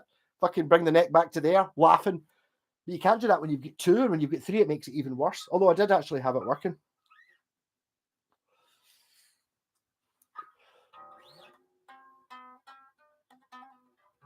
I don't know what pegs are. I was up at my pal Peg's house last night. Pulp were great. No, they weren't great. They did have a song that I really liked. I've never heard it since. I remember seeing it on some TV show, and I think it was another drug reference they had. A single called Sorted for Ease and Whiz or something like that. And the B-side of it was like a fucking riff. What an amazing... I've never heard it since, and this must be, 1995 or something. I remember seeing it going, that fucking riff's amazing, and I've never heard it since. Obviously, I didn't hate... it's like Pulp were not that shit, and Supergrass actually were pretty good. But basically, the rest of the Britpop thing, very little of it hit me with anything other than just sheer contempt and hatred. Zabo, I remember that as well. Yeah, I don't understand why he would ever take heroin. Well, I don't. Maybe it's because I was lucky enough to have seen that and like pure heroin, and then he's like folk, lying in the gutter dying. You're like, right, well, why would you want to take that? So I just never did, thankfully. Start off playing bass or guitar and hold, were you? I started playing the guitar when I was 17. Something like that. I was in 6th year at school. So 16, maybe. Had a shit Strat. It was terrible. You couldn't play. The neck was bent on it. I didn't know this at the time. The neck bent back. So basically, all these notes farted until you got to about the 4th fret or something. So I could only play Black Sabbath power chords. I couldn't play open chords. Didn't work. It wasn't until my 18th birthday and I bought my Yamaha acoustic, which I've still got. And it was like, I just thought I was shit. And then when I got that, I was like, all these chords, these are fucking easy. My God, all the deans. So I was power chords for 6 months before I could learn to play anything else. And then within the next 6 months, I joined a band when I was working in the co-op. It was like, Malcolm, you're playing guitar. Do you want to come and join our band? So I put, all right, a band? Wow, that sounds amazing. But who you got? Was we found this guy Michael. He's got a 4-track or an 8-track. And I was like, 8-track? What, like the cartridge thing? Because I'd seen 8-track cartridges. So I know it's like a recording thing. I wasn't aware of the fact that you could get a thing where you record an 8-track. I thought 8-track was fucking things you used to get, cars in the 70s. And he played the guitar, and it was the two guys I knew that were in the band played the guitar as well. So there was 3 guitarists, and Michael, who was the guy who had an 8-track, played the lead guitar, but knew a drummer. I was up here to join. I was up here, so basically it was 4 guitarists and a drummer, and I borrowed a bass the first time we went into the studio, thinking, well, I'll borrow a bass off my pal Robert. I played it for 10 minutes. I know I've got one, took it into the studio, and nobody else could play it. What the fuck? But I could. And that's when I started playing the bass, and I've always played both since then. I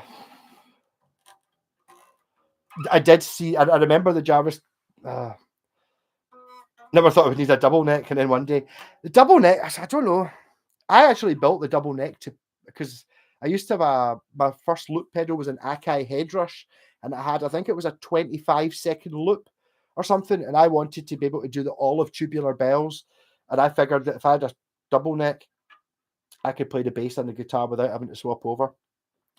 As soon as I built the double neck and used it, I realized that actually it's not that difficult to get your look going and then just pick the guitar off the wall and swap it with the bass. But I built it for that reason. Spoken with tune, man. The results are great. What you want to do, Mr. Whitesnake, is give it up completely. Give it up completely, and then every now and then, every couple of months, it's a wee bit more. Or it used to be every 6 months. I must have gone, I don't know, 4 or 5 years without having one puff of anything, and then I got a bit for a joint at one point, and it was like pure woo. It was it was 100 times more potent than it was when I smoked it every day. So it's kind of good that way. The problem with the double neck is there's not really any place you can use it. I know you start looking at it, you go, okay. I mean, I do like Rush now, but I was always mighty impressed with Geddy Lee, who played, I think he had a double neck, and it was a 12-stringer Rickenbacker and a bass. And Andy was the singer, but he would be literally playing the 12-string guitar and playing like a Moog Taurus bass pedals to fill it in while he was playing that and singing. And you're just like, I don't like the music of that era of Rush, but the fact that he's singing and playing 12-string guitar with a double neck bass and playing the bass pedals with his feet is like, it's another level of awesome.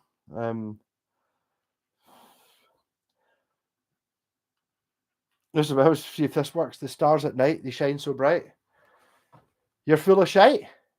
Am I right? I've already said right, haven't I? No, I was right and shite and bite. I saw a tiger, but I don't want to get a bite. I'm just a lyrical genius. So I'm interested to see whether I get banned again from any sort of thing from this.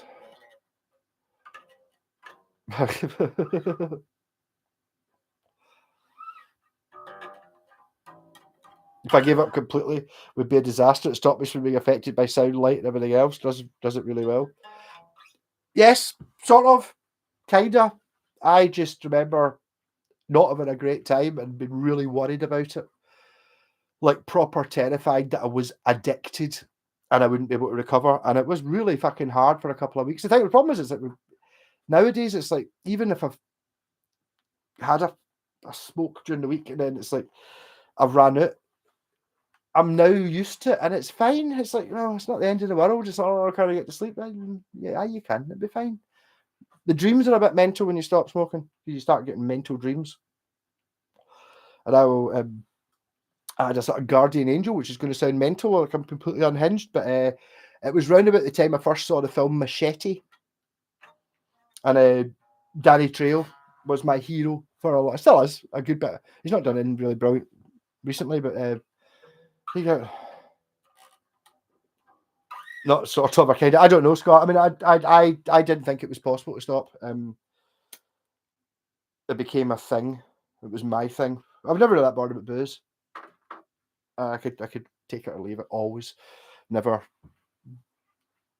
I've definitely never been alcoholic or even slightly. I do like obviously having it does make it an awful lot easier to do these live streams on a bottle of bucky, but that's kind of part of the fun. You know what I mean? It means I can talk shit and it gives me a get out clause more than anything else. But pure, oh, did you say that last night? It's like pure, yes, I don't have anything. No, I was pure, yes, like, I was on the bucky, so it doesn't matter. I remember every fucking bit. And basically it kind of is an inhibition thing, but it gives me an excuse to talk utter shit and just say whatever I feel like rather than kind of that whole, well, I don't want to say that. People might think I'm a bit mental. It's in the bucket, it's fine, you can say whatever you want. Oh, the dreams can be bad as well, yeah. I just remember hating. I just hated the being snarky and worried about it all the time. Only drinking days with a wine. Well, there you go. Yeah. I don't know. It's just I don't drink. I only ever drink to get drunk. Well, no, I was saying that. I kind of changed my opinion a little bit when I was in China because it was a pound for a can of Coke or 75 pence for a litre of beer. I was like, and actually, that was one of the first times I ever actually enjoyed just having a beer as a drink, not as a to get pissed, just a drink. And it was actually quite liked it. Basking in the knowledge that it was half the price and I got twice as much as a can of Coke to go with my meal. So I can sort of in it.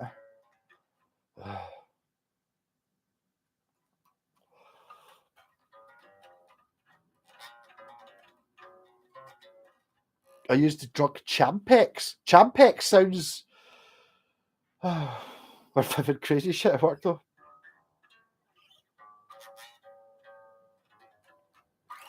Oh, but the dreams are a bit mental, but you get used to it. The thing is, I noticed that see after a couple of weeks, or maybe even it was like I would wake up in the morning and feel so much better. Like not waking up and going, oh god. I'd wake up and go, oh, be in the shower going, how come I don't feel like absolute shit? This is kind of all right. What's going on?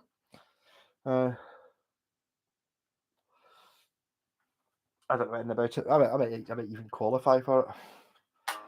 I get. Hey, I'm not being positive about it. I'm saying it's bad. Don't, especially freaking. But I'm getting. I'm saying, but at least maybe they'll tell me then when I get demonetized again. It's like I mean, basically, I think a lot of you guys have to watch. I don't.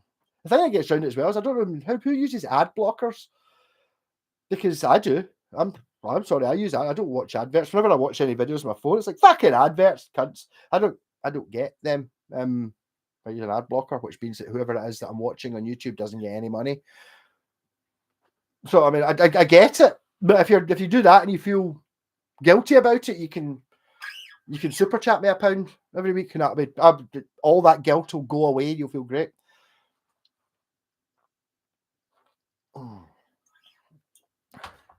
I think drug talk is one of the things I'm not allowed to talk about. Well, I don't know, is it? I mean, can I talk about paracetamol? I don't know. Or is it because weed's an illegal drug, but it's not illegal because you can get it on. I'm talking about legal weed, not talking about buying it on the demonized. Not that's demonized, not demonetized.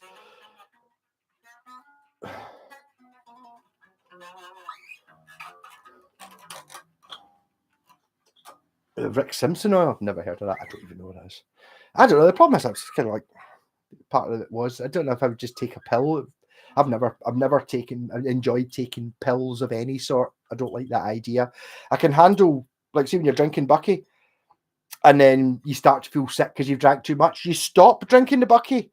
Whereas my problem with taking pills is you take a pill. I'm not talking about, I don't know, any kind of pill. You've taken it half an hour later, you start feeling sick and wish you could stop. Hey, Dunk Mac, you are guilt free. Well done.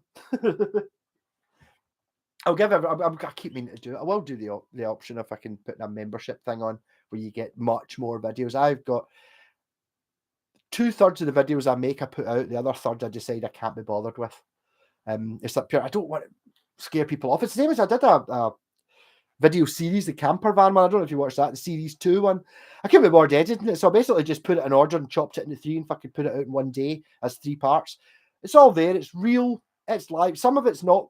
No editor would ever leave some of the bits in, but I mean, fuck it. It's real. You know what I mean? They took my bank account. Fuck's sake.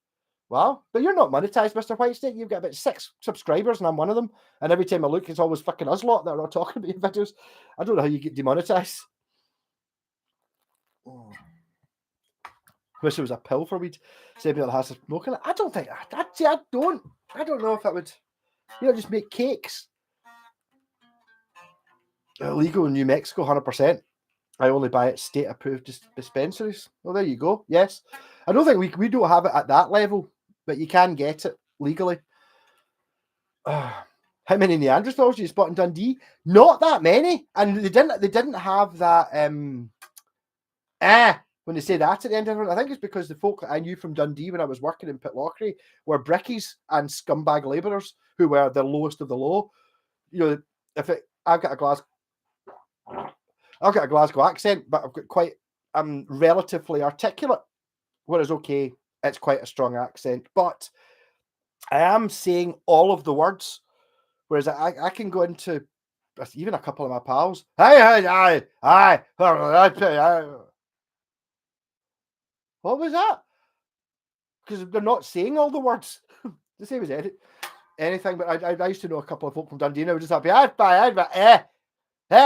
yeah, he's a smoker, yeah, he's a ham with this, like that, and it was just like pure. Totally. So when we went to Dundee, and it was like talking to the guy in the guitar shop, and even the folk we met, they weren't even as bad as that. There is. It's called Nabalone. Me and the lab, is way to go if you don't want to smoke or eatables. I saw met a guy. Who was it? When I was outside the. I'm trying to think who was with me. Why was I outside the Hydro? I was with Rab and G. Roger Daltrey. Went to see that, and Rab met somebody who was one of the guys he used to work with in the post office or something. And I were standing outside smoking a fag or finishing the bucky, to be honest. There was that talking about. He was showing me this website he was looking up, and it was like all these. You could get like sweeties and stuff, and it was like you could get like cakes and wham bars and all this stuff, and he was just buying them online somehow. I don't know how that's how he got it, but the guy was a bit slow. No, do that, eh?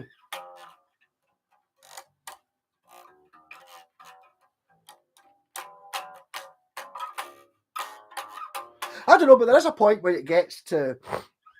You really shouldn't. I mean, that last time I was in Amsterdam, it was tough. A bit because you go into one of these bar things. We went in to play pool in one of them, and I was like, "Here, can I get a glass of Coke and just get a glass of Coke?" And the guy's like behind the counter, like, "Pure, yeah, no problem, man."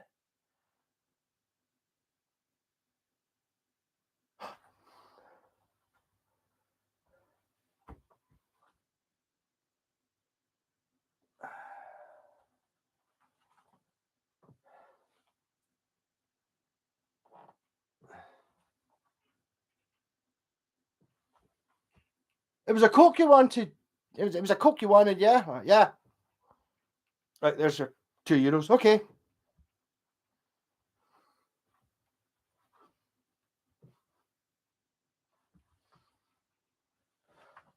I'm just standing there in the bar like that. Hey, man, this transaction took 6 minutes. It should have been, can I get a Coke? Yeah. That's €3. Thanks. But it was 6 minutes, and you're just like, maybe it's not a good idea all the time. Oh, drug of choice is pakora. I agree with your drug of choice. It's good. Chicken pakora, especially, or mixed pakora. Oh, get the washburn out and split some coals. What washburn? I don't think you can actually see a washburn just now. Can I even see a washburn? There's a washburn base, and I've got a washburn Falcon, a washburn Force 2, but you can't split the coil on it. I'm afraid I can't do it. Truth and Milkshake, but skit actors.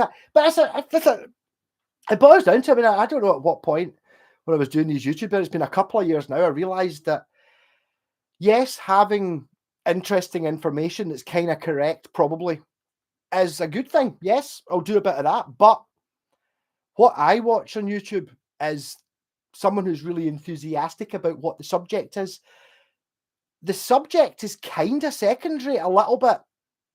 You know, I mean, it could be something, oh, this guy's pure passionate about football. I can't really get into that. But if he's really passionate about tractors, it's like, well, I don't tractors, but there's someone telling you about tractors and they're, oh, look at that, you're like, up here you get, oh, that's great, wow. Yeah, totally. Massey Ferguson, they fucking rock. Oh, John Deere, they suck. Yeah, it's like you get into it.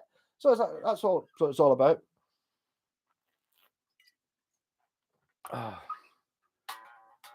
A Burniston Munchie box. I can't do the Munchie box. I mean, I know they're amazing, but I can't do a Munchie box now, man. The last couple I've had, it's like I did do it when I said I was basically I gave up weed, started doing the weights so I could play the triple neck guitar at the same sort of time, and I stopped eating shite for a couple of years. That's when, if you go back about 4 years, when I'm thinner than I am now.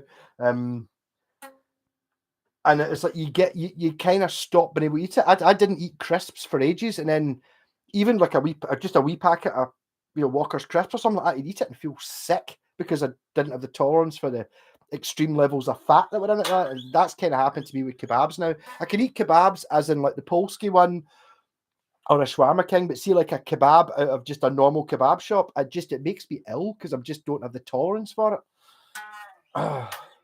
There's a Washburn right behind you. Oh, there is. Okay, okay. I can smoke weed in. Hey, Ian, how's it going? I'll just let that ring on the floor because I can't really hear it. It's not really that noisy, yeah.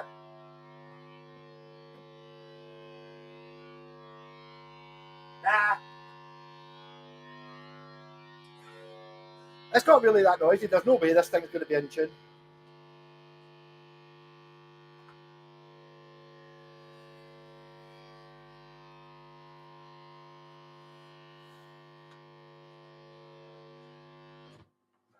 I completely forgot about this. What are the chances this is in tune? There's none.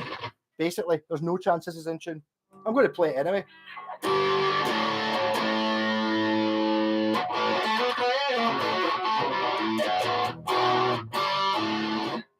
What has happened with this is I've not played this for so long, the strings have gone crunchy. I can feel them.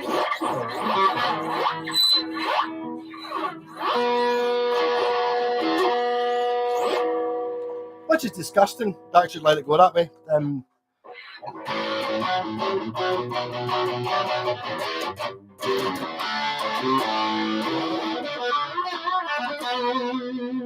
Split.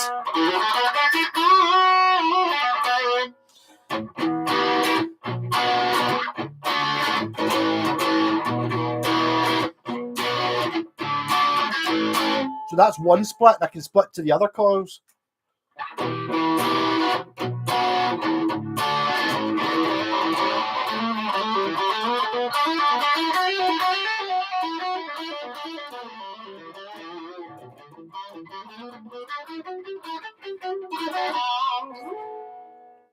Ian, sorry, I got a wee bit carried away there. Yeah, I'm doing pretty good, man. Enjoying it. It's good fun. My eyes ain't painted on. Look at it though. Come on. And it changes colour depending on what the light's doing. It's ridiculous. There's a 1989 RG140 red black pickguard pointy HS 220 was 350 and waited to drop more. Yeah, but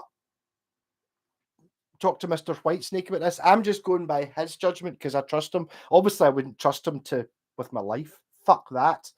You know what I mean? If I was like abseiling and he was holding the rope, no, I want somebody else. What about this guy you've never met? Yeah, but it's got that headstock. It's got that headstock on it from 1989, doesn't it? It's not the same guitar. In 1987, they moved to Korea. And I'm just going from other guitars from that era that moved to Korea. for the cheapest of the RG line, and they're not the same. Even I did a video earlier on, in fact you won't see it today, of an Ibanez SA series, and it was lovely. I was really good guitar. I think they're a really good price as well. It's kind of like the S series, but it's not quite as thin. So it's like it's carved in the top, but not carved in the back. It had really fancy abalone on it. It was great pickups. It had a Seymour Duncan Invader in it, floating trem. Great. Oh, it's a really good guitar. Is it as good as that? No, is it? Fucking no.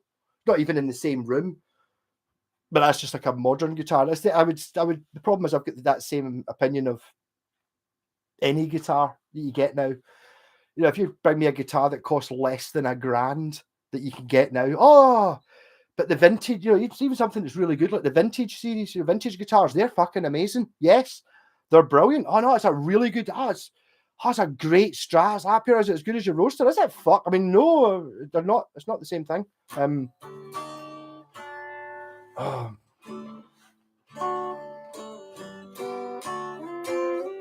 Yeah, Pontiac, as I was saying, just if it's not the Japanese one, I would play it first, because I paid $100 for that, 110. What is that in dollars? 130, something like that for that.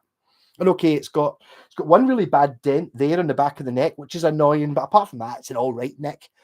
It's all there. Would you trust him with a tarp? As long as it wasn't a tarp I wanted back. Yeah.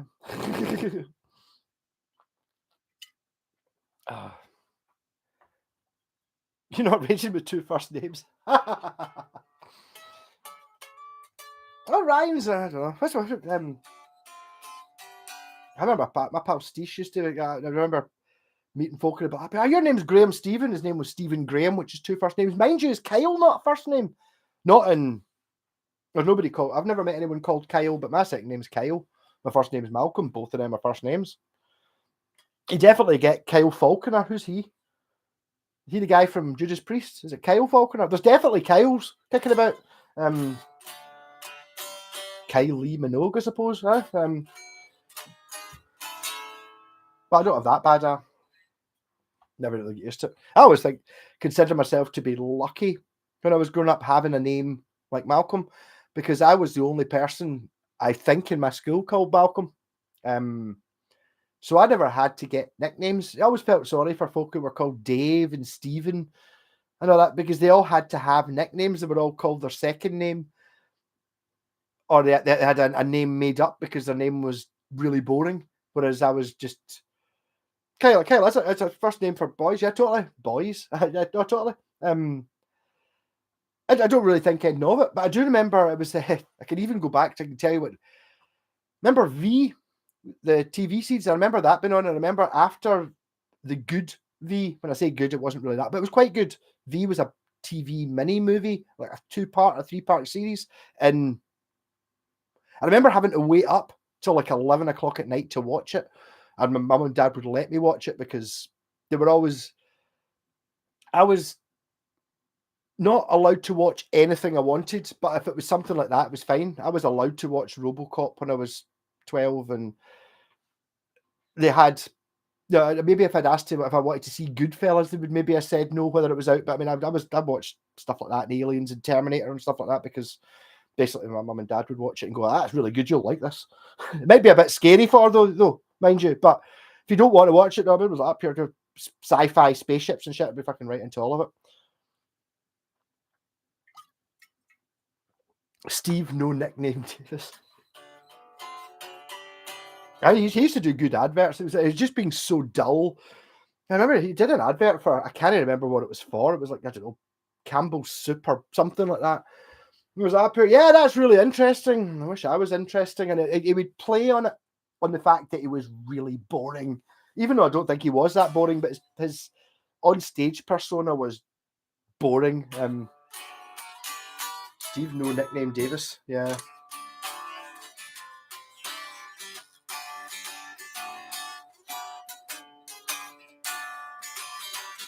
Actually, Ian, why have you not got back to fucking Kit Kats? Goes like that. How come you're named after Knight Rider and a biscuit? You know what I mean? I see Kit like Knight Industries 2000. Yep. Oh, it's got 2 T's. Cats does though. Might not be his real name.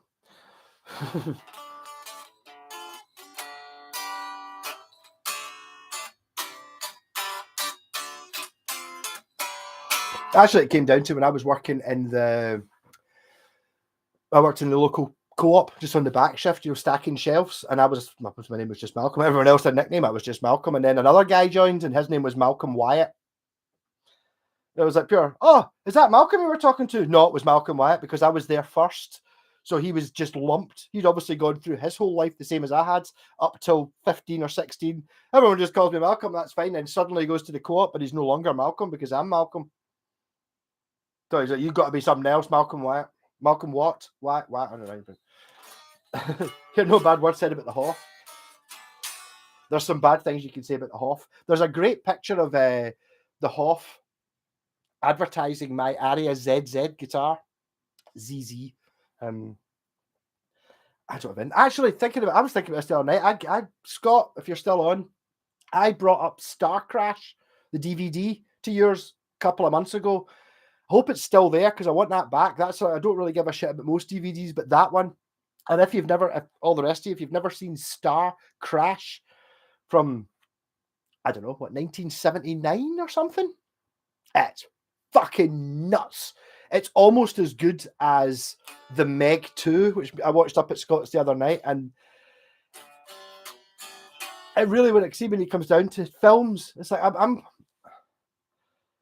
Bridget's Red Sonja on Thin Ice. The music's pure amazing, but yeah, she's awful in it. My God, that film could be terrible. But I mean, bits of it looks fantastic. I absolutely love the world it's set in. You can get totally into it. She's fucking terrible. The Meg 2, the first was shite. Was it? Actually, I don't really remember the Meg 1. I remember watching it and it didn't really strike me, but Meg 2 is fucking great. But it's like you get used to what you're hearing. It's like, so see, when I was, as I said, when I was, I don't know, like 16, 17, and like Oasis were coming out and they were just giving you absolute turd. It was fucking it was just shocking. And then you got Electric Six, where it's sort of, and it's like, oh my God, a guitar that sounds good. Yes. Oh, fucking wow, there's music. Rather than being just this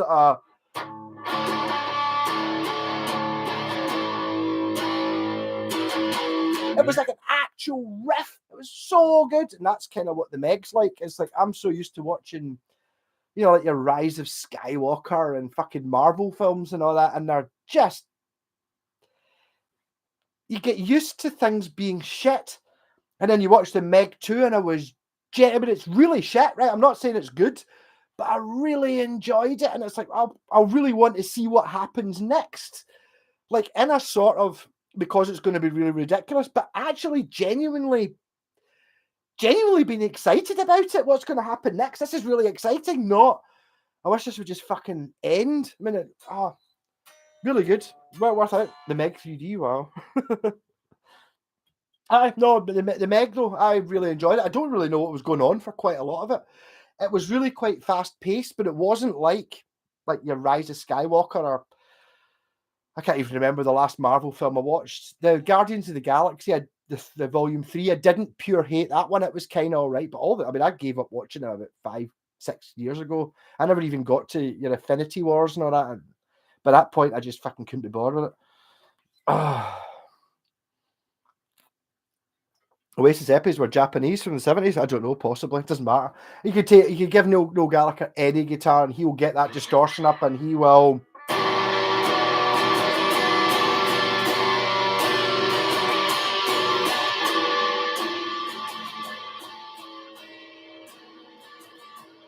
It doesn't. When you're playing that, it doesn't fucking matter what guitar you're playing. It could be. In the disco. Fire in the Taco Bell.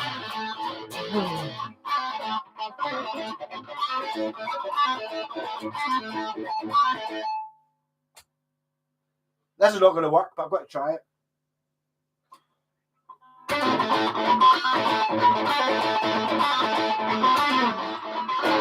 Go. Disco. Fire in the Taco Bell. Fire in the disco. When the gates of hell. When you keep starting fires. It's my desire. It's my desire. Nobody know how to keep starting fires. It's my desire. It's my desire. Danger, danger. High voltage. Actually, see, to be totally honest, I knew that song before I'd ever heard it. When I went down to Glastonbury, which I tried for a couple of years to get tickets, never could. I think it was 2004 I went. And there was two songs that everyone was singing. Basically, when we were obviously you had to walk 3 miles carrying all your crap. And all the time there was folk going, danger, danger. And then somebody over there would go, high voltage. And it was like, what the fuck is that? And the other thing was people walking about singing dum ba-dum bum bum bum bum bum ba-dum, but there's White Stripes they didn't play. But I went to see Electric Six and I was blown away because I'd never even heard that song until 2 days before. I'd never even heard the actual song. I'd only ever heard folk kept going, danger, danger, and then someone else would go, high voltage. Ridiculous.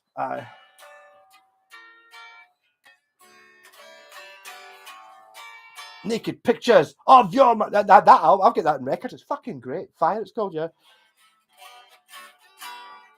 I saw them back in the round. Yeah, happy birthday, Kit guys. Any request, you can talk. I'll talk whatever you want. Yeah, I think it was 2004. I saw them.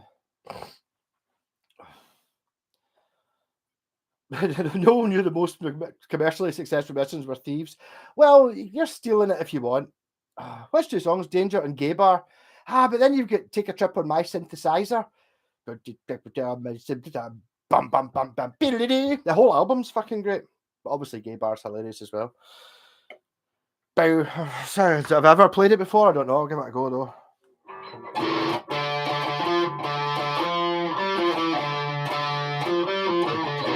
No.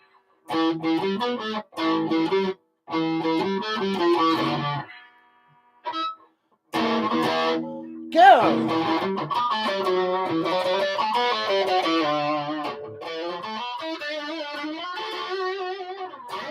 I did, but not when I saw him because I'd only ever heard High Voltage and I'd never even heard the whole song.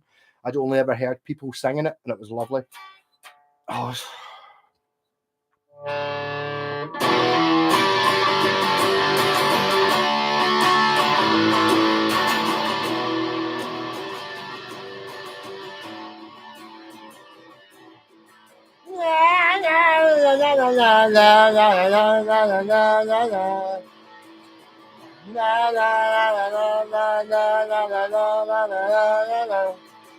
It's just, it doesn't really matter what chord you play as long as you get that rhythm, and the rhythm goes strum, strum, a strummy, strum, strum, strum, strum, a strummy, strum, strum, strum, strum, a strummy, strum, strum, and then rather than playing full chords, all you do is you play and then strum, strum, my strummy, strum, strum, strum, my strummy, strum, strum, strum, my strummy, strum, strum, strum, strum, my strummy, strum, and make sure you've got that distortion up so you can't hear anything else. Yeah. No, actually, to be honest, I've told this before. When Wonderwall came out, I hated Oasis long before the first single came out because the folk I used to hang about at school, it was indie girls. And they were, a couple of them were actually on their first single, was it I Am the Walrus, which is really crap version of I Am the Walrus. It was recorded in Glasgow. They were in the audience. So I remember I'd heard the music before their first single came out. They all had the t-shirts on. This is amazing. Oh, it was like there was a pure hype to fuck about this band. And it was like, why? What? Why? I don't understand. And the first song I heard was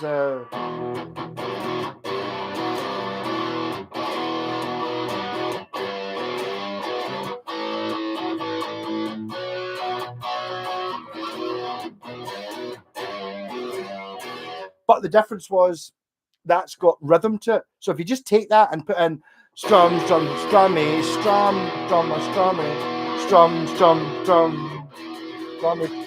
The My strummy strum,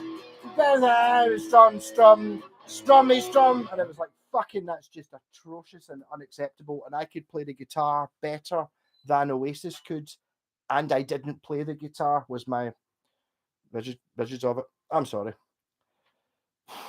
Worst verse.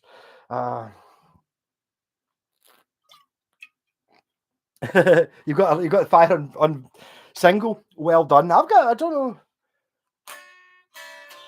I don't think I've got any Electric Six singles. Maybe I've got the, what's it called? I've got when their album came out with the Freddie Mercury one. Is it Radio Gaga? I've got that one. What's the song called? She don't need no vibrator. She don't. That one's fucking great, although that's quite offensive to the women. Oh, but I mean, that's fine. But she don't need no vibrator. That one. I've got the two versions of the single for that, but not on vinyl. I think they've kind of gone off there. Just got to strum, and strum. That's it, Mr. Whitesnake. You could and would be really good. Maybe you'd be a bit too good for Oasis, but yeah. But at the time, it made a great change from the Shite Girls. But I mean, to be honest, no, because I didn't get subjected to them. But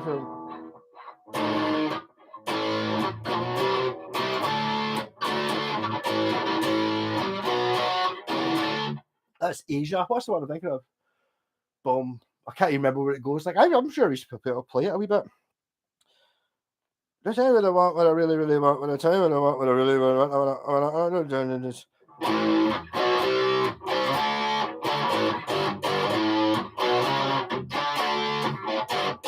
Tell you what I want, what I really want. But I can't remember what it goes like. But I didn't think they were that bad. I wasn't subjected to that at every fucking party and every time we went round to someone else's house and it's like, oh, Oasis are the best band ever. Is that pure? Oh, have you ever heard anything else? No, but Oasis, I was told, I read NME and they said Oasis are the best band, so I'm really into it. Have you ever heard the Stones? No, doesn't matter, but Oasis, fuck off.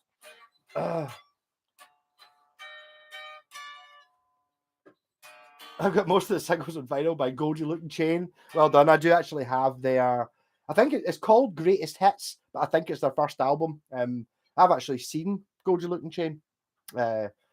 And everyone kept going up to me, why are you here? Because I was wearing an Adidas 70s tracksuit top, but I had my denim jacket with the spikes and the patches on it and this haircut.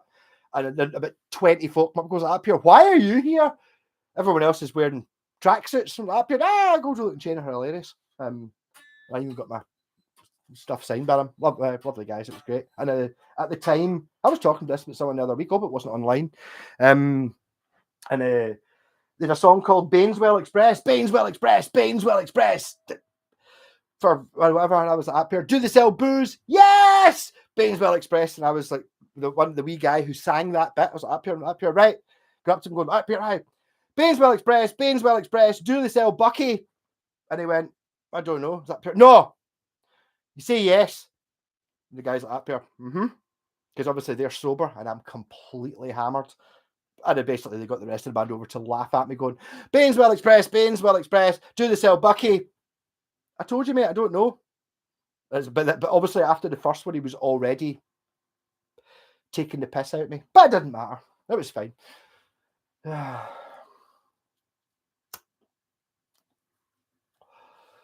Oh, yeah, over Holy Heart, yeah. I never see that sound. The orchestral hit. That was a big no for me. Now I kind of get it, but I mean now, Smoke on the Water 90.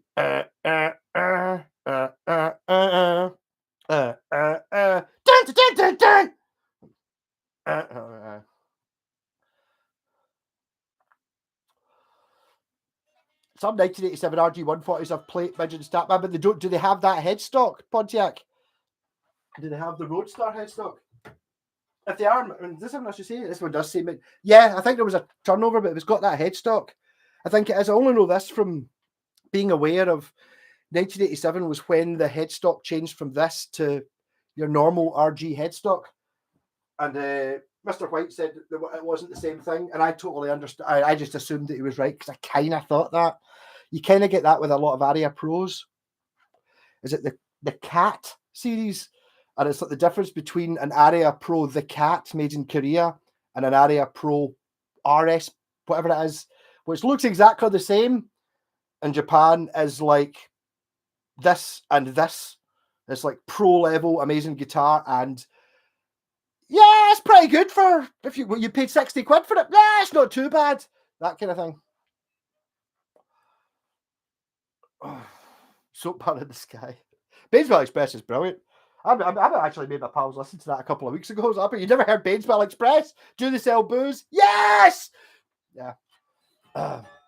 We can slag Yes. I don't get Yes. I actually, me and my pal Peg saw that Glastonbury Yes were playing. And they weren't playing on one of the stages. They were playing in the bit where the food is.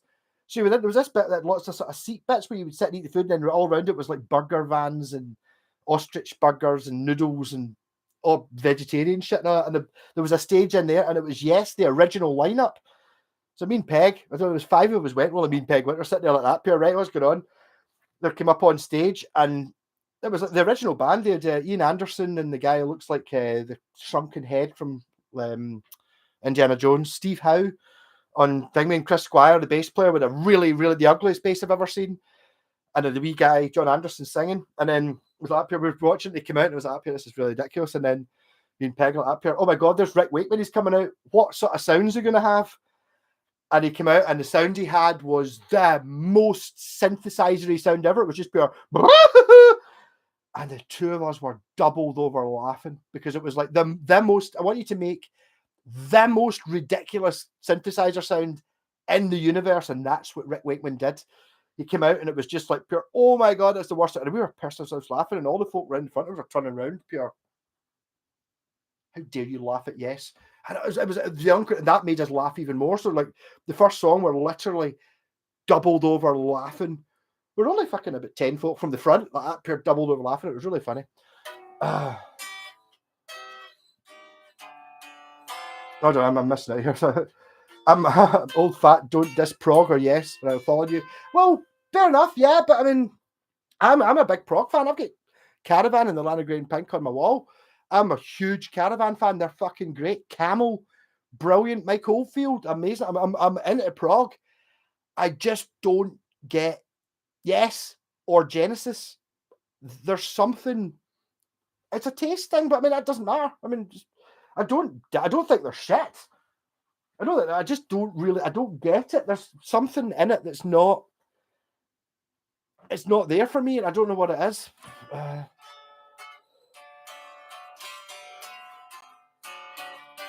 You like weird high voices, yeah? Aye. Peter Banks, I don't even know that. Stevie Zero, was he the guitarist before How came in?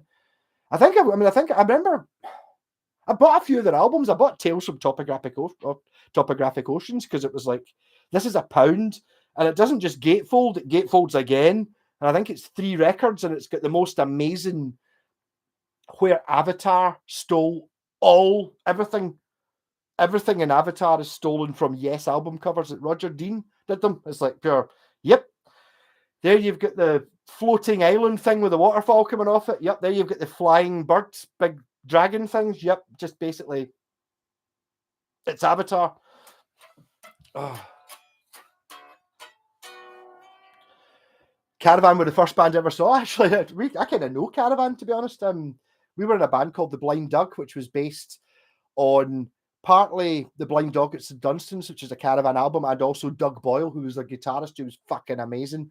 I even talked to him before. I went to see Roger. I was talking earlier on about going to see Roger Daltrey in the SECC. Doug Boyle was playing guitar in it, and I was up here. Oh, amazing! Can't wait to fucking see you. And his comment was, "Yeah, just remember this is a big venue. It's not the Renfrew Ferry." So he remembered who I fucking was from how many years ago was that? But I remember when we met him down in Rotherham, or it was after the gig, we were talking away. I was like, we're the Blind Doug, and it was like that. And Jeffrey, the violin player, was like, up here, Doug, you're Scottish.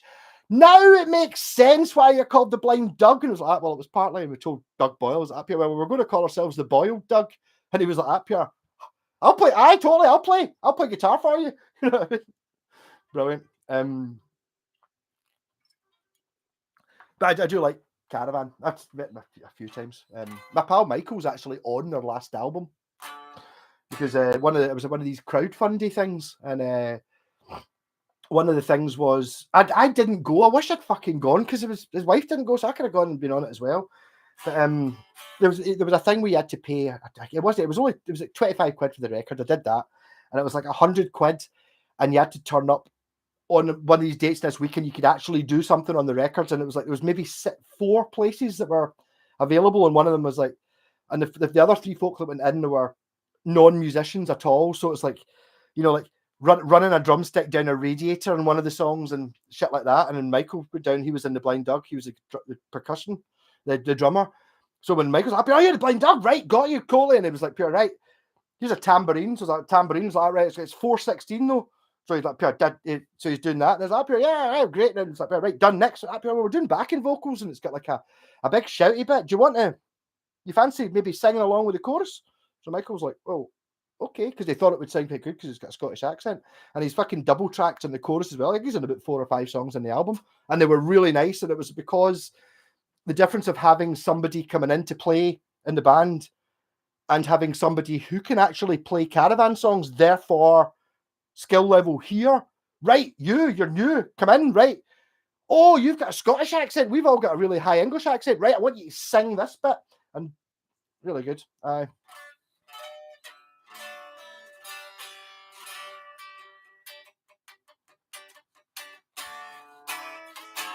RG140, Japanese and Korean simultaneously, possibly. Don't really dig Rush. Like, yes.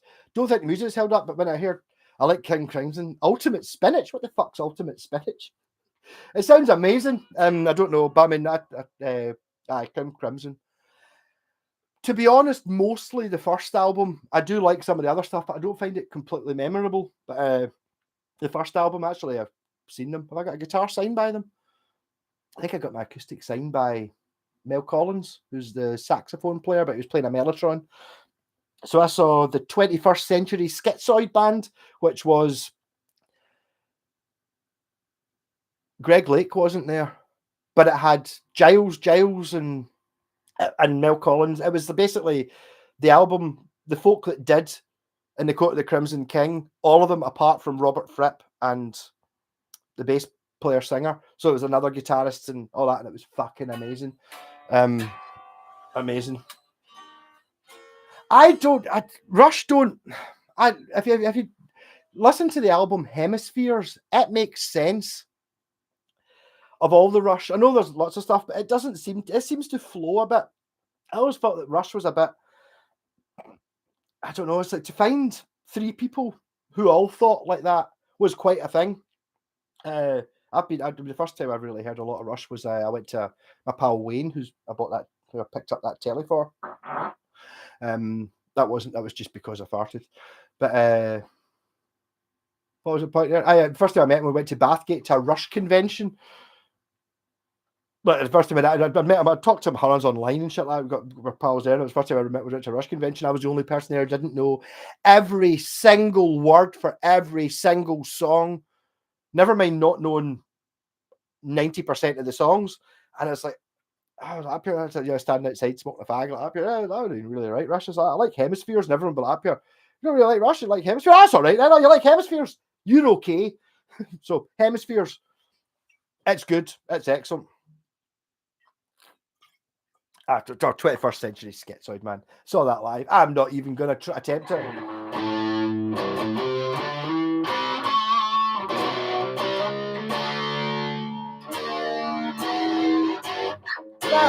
Anchor! Politicians scream for more. Everybody noise carried down. The Century Schizoid man.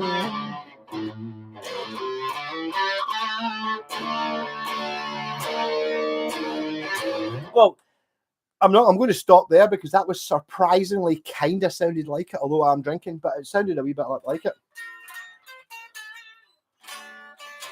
An electroharmonics mellotron pedal, right? The tracking on these things has come along shitloads since the start. It still doesn't quite track as well as my Casio, but they're better than the Roland synth. I had a shot of, it was a Boss pedal, an SYS, something like that, but it was like kind of like, I bought Boss and Roland, so it was whatever the original Roland MIDI guitar, the one with the big handle that goes like this over the top, that one. Whatever that unit get plugged into was this. It was basically that unit, but in the size of a Boss pedal, and it was fucking surprisingly good. Jez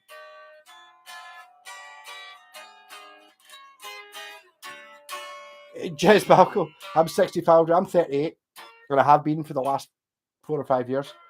Russ's solicitation, I don't really know what that is. You reminded me of the eldest year, Balco's 45. How do you know that? Pontiac, I think I said earlier on I was there. Yeah. Sophistication. I think it's PH for sophistication, but yeah, go for it. It's your birthday. You don't need to be able to spell. That's fine. The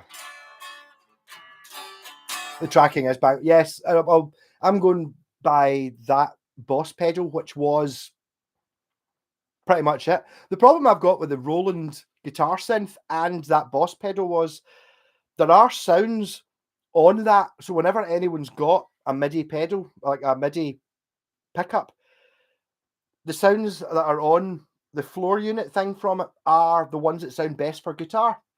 So it's always the same sound you hear whenever someone's got it. It's always like, oh, that string sound, oh, that orchestra sound. It's always that one, which that is what that pedal does. But as the one I've got, the Casio MG, it's just got a MIDI out on it. It doesn't go into a unit. It's just a MIDI out. So you just stick it into that synthesizer, anything with a MIDI in. And then obviously some of the sounds will be unplayable with a guitar, like the drum kits. You can do it. Obviously, I tried to do it, but it was different sounds you get from the Casio one. I need to fucking use it more. I've seen Toya many times and met her a few times. When she started her stuff with Robert over lockdown, oh man, I laughed so hard at those. Yes, I think it was before lockdown. I saw Toya and Robert Fripp on.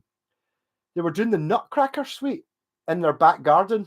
Like, obviously their back garden's got a fucking lake in it, but it was her and they're going dun, dun, dun, dun, and it's like Robert Fripp's wearing a suit with a tutu on top of it, and you're just like, this is really bizarre. And then I think then they started doing the lockdown stuff, and I was watching it, and then there was one where blatantly she just had her boobs out.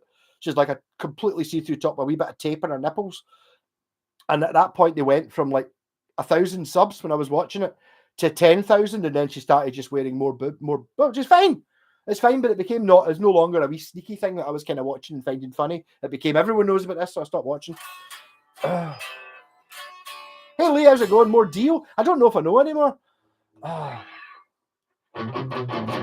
She's had work done. She did. She wrote a book about her facelift, did she? Yeah, but I mean, the thing is, I don't think you would get bored if you were stuck in a lift with Toya. I think it would be hilarious. I don't mean like doing sexy things. I think she's funny as fuck.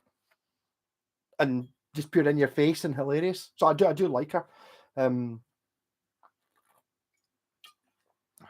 But I mean, I don't know, how old is she? She's not a young thing. But it's always funny, and it's like that whole thing about laughing at somebody like me. Like, I do stupid stuff. It's intentional though.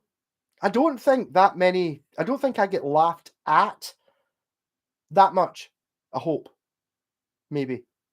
As opposed to, yeah, I'm doing something stupid because that'll be funny. That's not laughing at me. Do you know what I mean? So I don't mind that. I quite like that. Don't call me Malky ever. Rockin' chair, she's older than me here. She's pushing 70. No deal, fine. 70th of the universe. Oh man, it's like I'm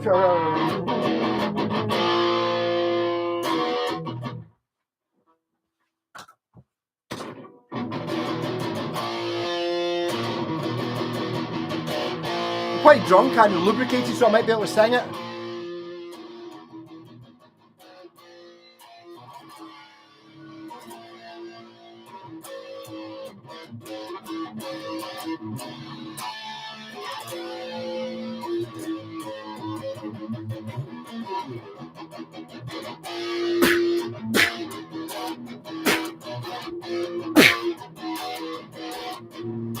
can't do the snare drum. It's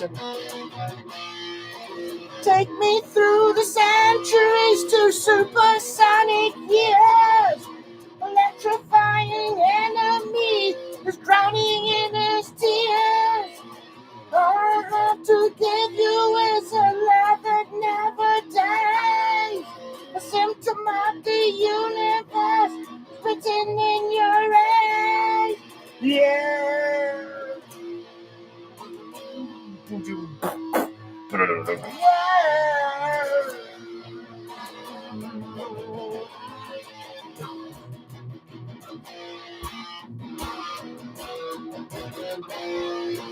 Take my love, my child of welcome, step inside my tears. Swim the magic ocean, I've been crying all these years. But I have to deliver, because it never dies. A symptom of the universe, written in your eyes. Yes! Can't do that, Lord. Yeah!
Women, child of love's clear. I can't sing it. John, not the breath is loving now.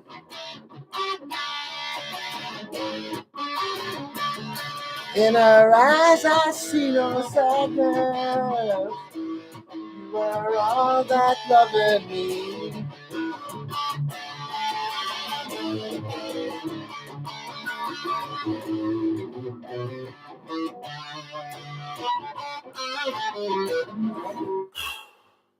Yeah, I do appreciate that was probably too much. Night, Ian, how's it going? Oh, I didn't know we were meant to be looking for him, Mr. Whitesnake. What's Mr. Whitesnake said? I'm sure it was funny. Yeah. Hey, Scott from Baltimore. So after one video here, I had jumped into the live stream when the note became a convenient not knowing what to expect. I'm not disappointed. Yes, I am an idiot, and I don't care. I'm Mad Malco, so silliness all there. This is a noisy pedal. Actually, the rack kind of has the distortion, but not the noise. Yeah, don't worry, Scott. It's like, don't expect things to be serious. I'll just talk pish. Well, who we're looking for, Mr. Whitesnake? I'm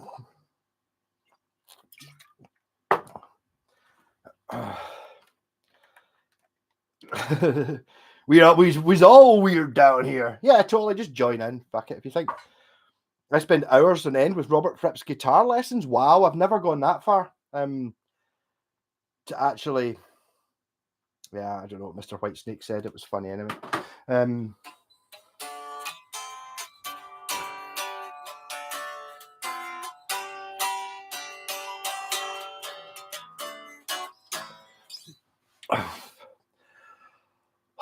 Yeah, but Scott, but look at Scott from Baltimore. Look at this guitar. There's no guitars like this in Baltimore.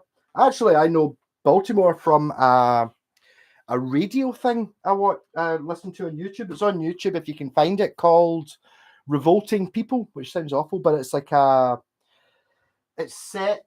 I don't know where Baltimore is. I'm sorry, I am ignorant. I mean, British people laugh at the ignorance of Americans not knowing where, like, everyone knows where Italy is because it looks like a boot, but not being able to pick out France and Germany or that from Europe. But I don't have a fucking clue where Baltimore is in America.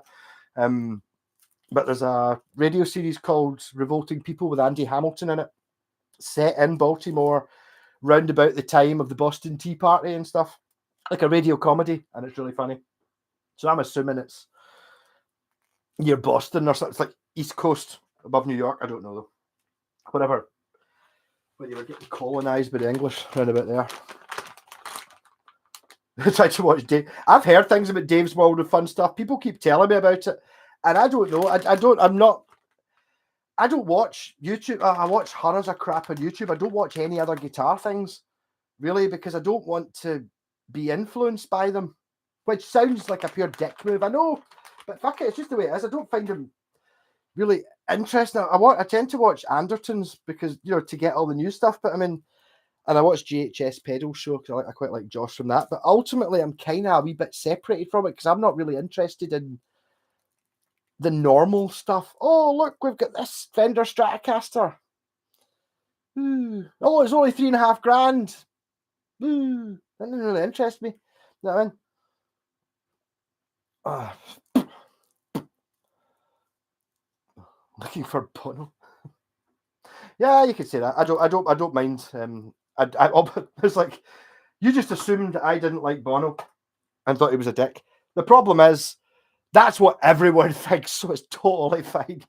I'm not worried about insults that are so general that you could just slag anyone off it. So it can't be personal. Yeah. Maryland. I like your cookies.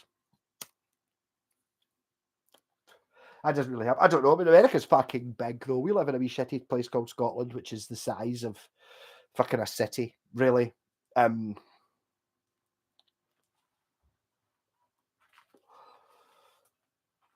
East of Springfield. No, it's west of Springfield, I think you find, because Springfield is just outside Rob Royston. And you're on the other side of the Atlantic, very west. You know, I mean, Springfield's only, I don't know, about 3 or 4 miles away from here. Just so you go past Steps, and then that's where Springfield is. The War of 1812 up there, really? Where there's an overture. That Tchaikovsky, is it not? See, that I worry. It's like, that's a little bit like, see when people use long words, long complicated words, you know, like Stephen Fry words. If you get that word right, you can come across intelligent. But if you use that word, the big long word, in the wrong place, everyone knows you're a fanny. I keep seeing it. People try to use long words, and it's like, that word doesn't mean what you think it means. It's like you've just, rather than just use normal words, you've tried to be clever and use a long fancy word. That's what I feel about saying Tchaikovsky. There definitely is an 1812 overture, and it definitely is the one with the cannons in it, but I don't know. Boston north of New York City, Philly, and then Baltimore south of New York City. Right. I have a Biffy Clyro Baltimore Ravens jersey. Well, there you go. I was in the first band I was in, the one that should have made it, but it didn't because we fell out. The drummer was one of the drummers from Biffy Clyro before they made it big. I've ever heard Bono involved in any bother. Matched to his high school sweetheart, good idea. A lot, it might be okay, just mouthy. I don't know. No, it's like it just comes out. I don't know, but I mean that might be a stage presence thing. You know, it's like to be aloof and cool.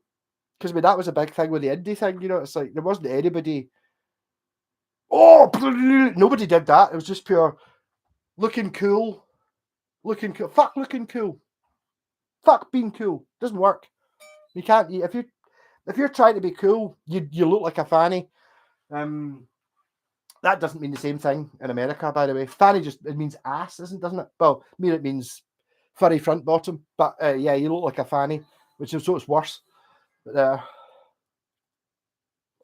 got a Maryland Terrapins hoodie too. There's someone in Scotland who knows their USA geography. Well, you're there, man. I don't know. I mean, America's a big fucking place, though. That's what I could watch a guy, Aaron Ra, on YouTube. I like him. He talks about he's just passionate about something. I watched that, and he had some folk over from, I think it was England, and it was like he was pure laughing at the fact that they stopped at a sign that said, I don't know, Oklahoma 1,100 miles, because they were like, no way, a sign that's got more than it's got 1,100 miles on it. Fuck's sake, taking photos, and he's like, it's pure bizarre because here there are no signs that have 1,000 miles on them, and even you're not going to get a sign that says London from Glasgow, but it is 400 and 500 and something. It's not 1,100 miles. You're basically you're not even in France anymore. You're in Italy or fucking Africa or Russia kind of thing.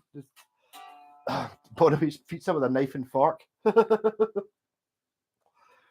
My favourite thing was he was talking about, it was that thing, he was doing some, it was in Ireland, and he was doing some, but they were doing some big gig when they were massive. There's that up here.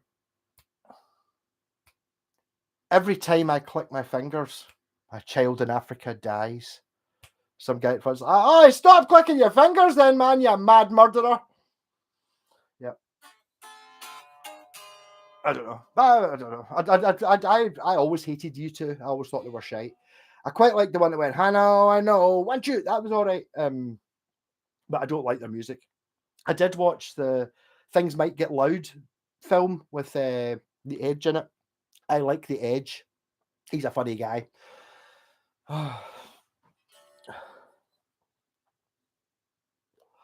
3,000 miles east to west USA. These are things I can't comprehend. I found this when I was in China. It's like I was in Shenzhen and I got the flight to Beijing to get the link to Amsterdam, and it was like a 3.5 hour flight. And it's like the flight from here to Amsterdam is like 40 minutes. From here to London's like 30 minutes. So for 3.5 hours from here, I would be, as I said, fucking Egypt or halfway through Russia or almost, you know, things are just mental. Biffy or Frikilly, but don't sound like the Frikilly. Posh Boys, are they? I don't know. I like they've got one song that I liked, but I don't like all of it at all. And I even saw them live or I heard them from the tent at Download a couple of years ago. They've got one that goes.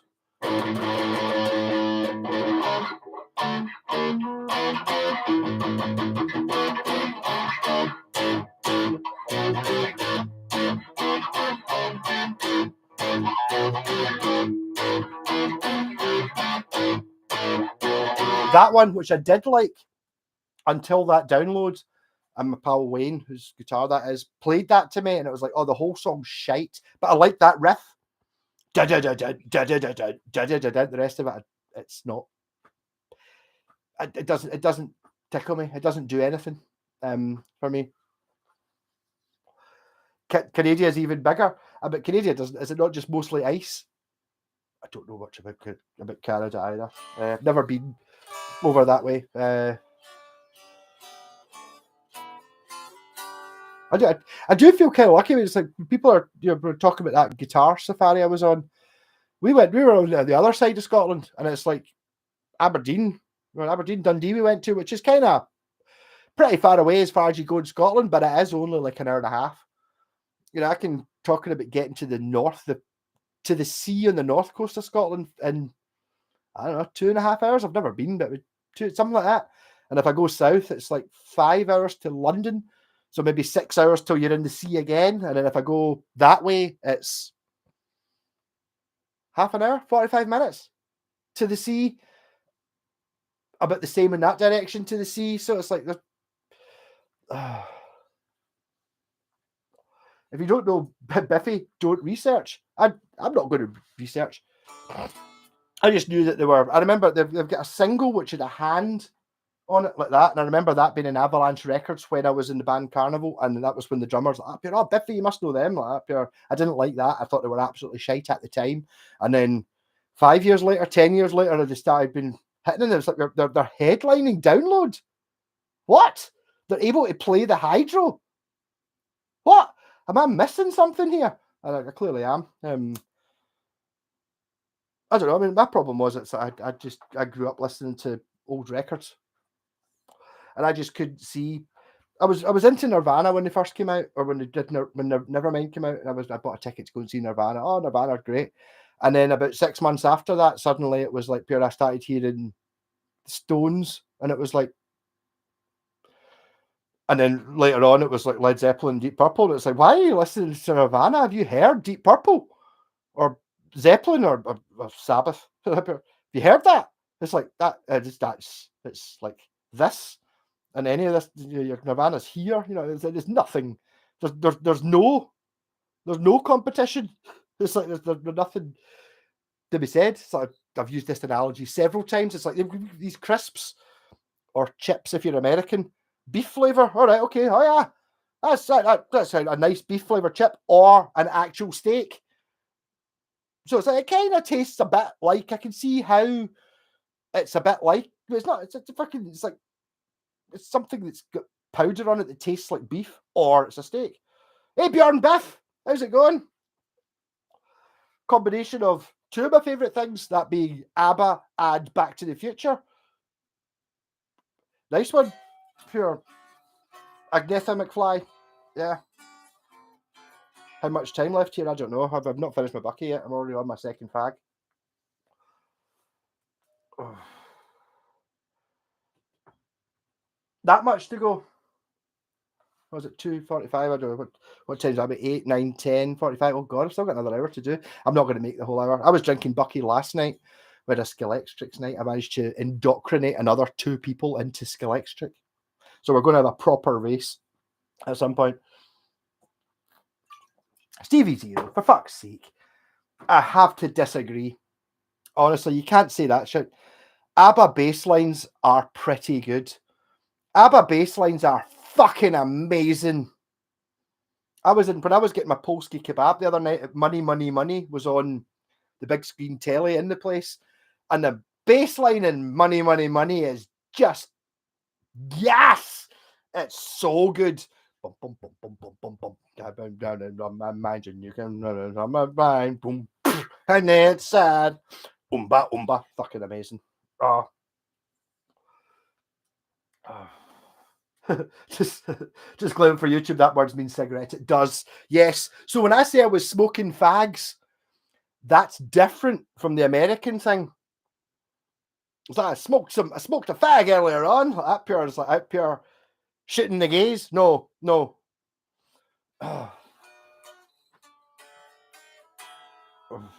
There's YouTube videos of the ABBA bassist. Really, I don't even know who he is. I know he was like one of your in the studio musician things. Like ABBA used the same band for most of it. But I mean, yeah, no, ABBA musically, it's just like it's that ability to get the super cheesy bit that the women like. Sorry, Sloan Ranger, I know you're a woman as well, but you could taste. But I mean, it's like that whole cheesy thing, but musically behind it, it's got all the enrichment. I had that just after lockdown. I went to a party, and it was like it was all the women my age, all pure dancing about and singing along, and it was like they were listening to ABBA, and I was happy with that. And it wasn't ABBA; it was covers by boy bands, Westlife, and I can't even remember the other ones. The Steps, and it's like, yeah, the vocal lines are just bumped. They don't have the music though. There's no bass. So you're listening to Tragedy, and it's like pure Tragedy. Oh, this is great. Oh, it's cool. We've got the bass and the drums coming in now. Oh, they're not there. What? So it doesn't have the super amazing disco bass in it. So what's the fucking point? Grunge. Mr. White Jesus would laugh alongside. Dancing, I don't know. Dancing Queen was never really one. And I never really jumped in. SOS. I'm just like, here we go. I can't remember how to play it. I'm drunk, so I'm gonna just go for the attempt it, see how far I get, sort of thing.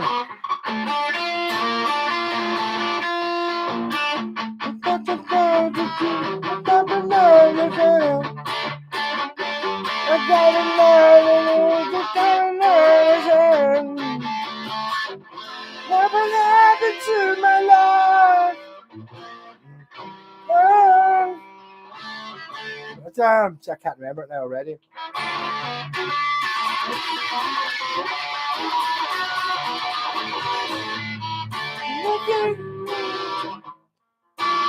I used to be able to play SOS, which is a fucking killer tune. I don't know Everclear at all. I don't think I was old enough for grunge really at the time. I knew it was the next cool thing, but by that point I was listening to I'd found the 70s music, and it just didn't come in. Chooks the Pole. Ever seen him with a girlfriend? Lol, no, Malk. Chooks the Pole. Lol. Never seen it. I don't get your banter. It's too much for me. I don't know what you're trying to say. I had to buy Sparkle and Fade as an import from Tower Records. I didn't want to wait for the UK release. I have no idea who Everclear are. I've never heard of them. There you go. From Portland, not Seattle grunge. I just gave up on music from now. Well, at that time, yeah, I remember. There was maybe a wee bit before the sort of Nirvana thing and Soundgarden, Black Hole Sun, and Pearl Jam 10. And I remember them kind of kicking about. And Bloodsugar Sex Magic, which I didn't like at all. And then you got the Britpop stuff, and it was like pure. Oh, have you heard the Paul Weller album? I'm like, no, I haven't. It's the most amazing thing ever. Oh, is it? And put it on. It's like,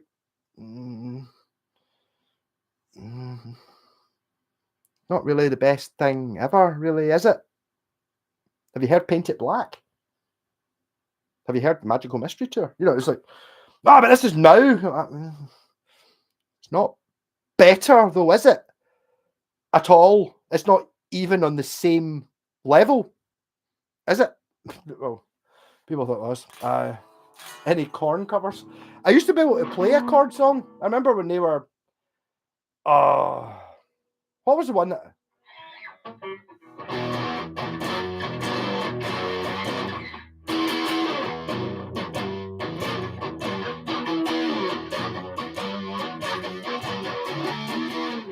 But the first Korn song I heard was Twist, which I quite enjoyed. No, I didn't get it. I did have to teach how to play that one that goes do do do do do do do do. I had to teach that when I was teaching guitar at some point, but I don't know. Electric Eels again. I sort of remember that. I saw Art Alexakis on his solo tour. He played about 30 people in a basement bar in Glasgow. That was the last gig I went to before lockdown. That's because you didn't come and see us. We, after the end, played on the week before. What was that? The 19th, Wednesday, the 19th of February. On the Saturday night, we had a gig. And then on the Wednesday night, I had Baby Metal at the Barras. And then by the Friday, lockdown. I remember 1984 passing on seeing Red Hot Chili Peppers for free at a punk club with 500 people. Sorry, was to wear socks on their cocks. Yeah, I don't know. I mean, I liked when they came out with Californication. I thought I kind of get this. Now I always hated Under the Bridge for some reason because everyone thought it was amazing, and I was like,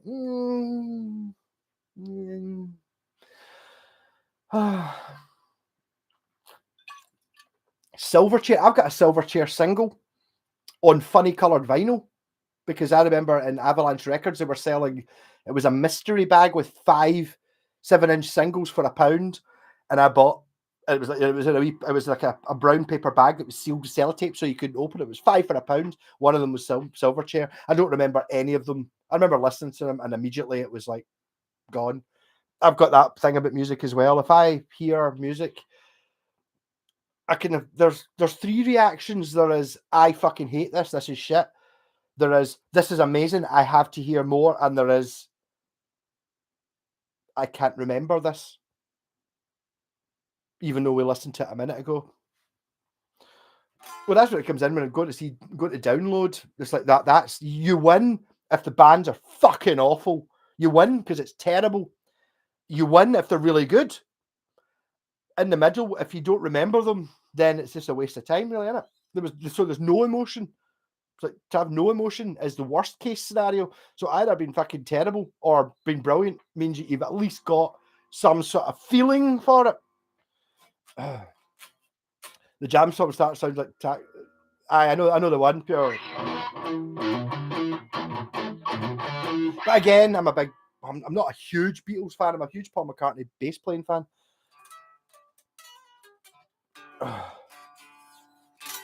Paul Weller has all the cancers. Oh, come on, not as bad as that, but just terrible. Just not very good.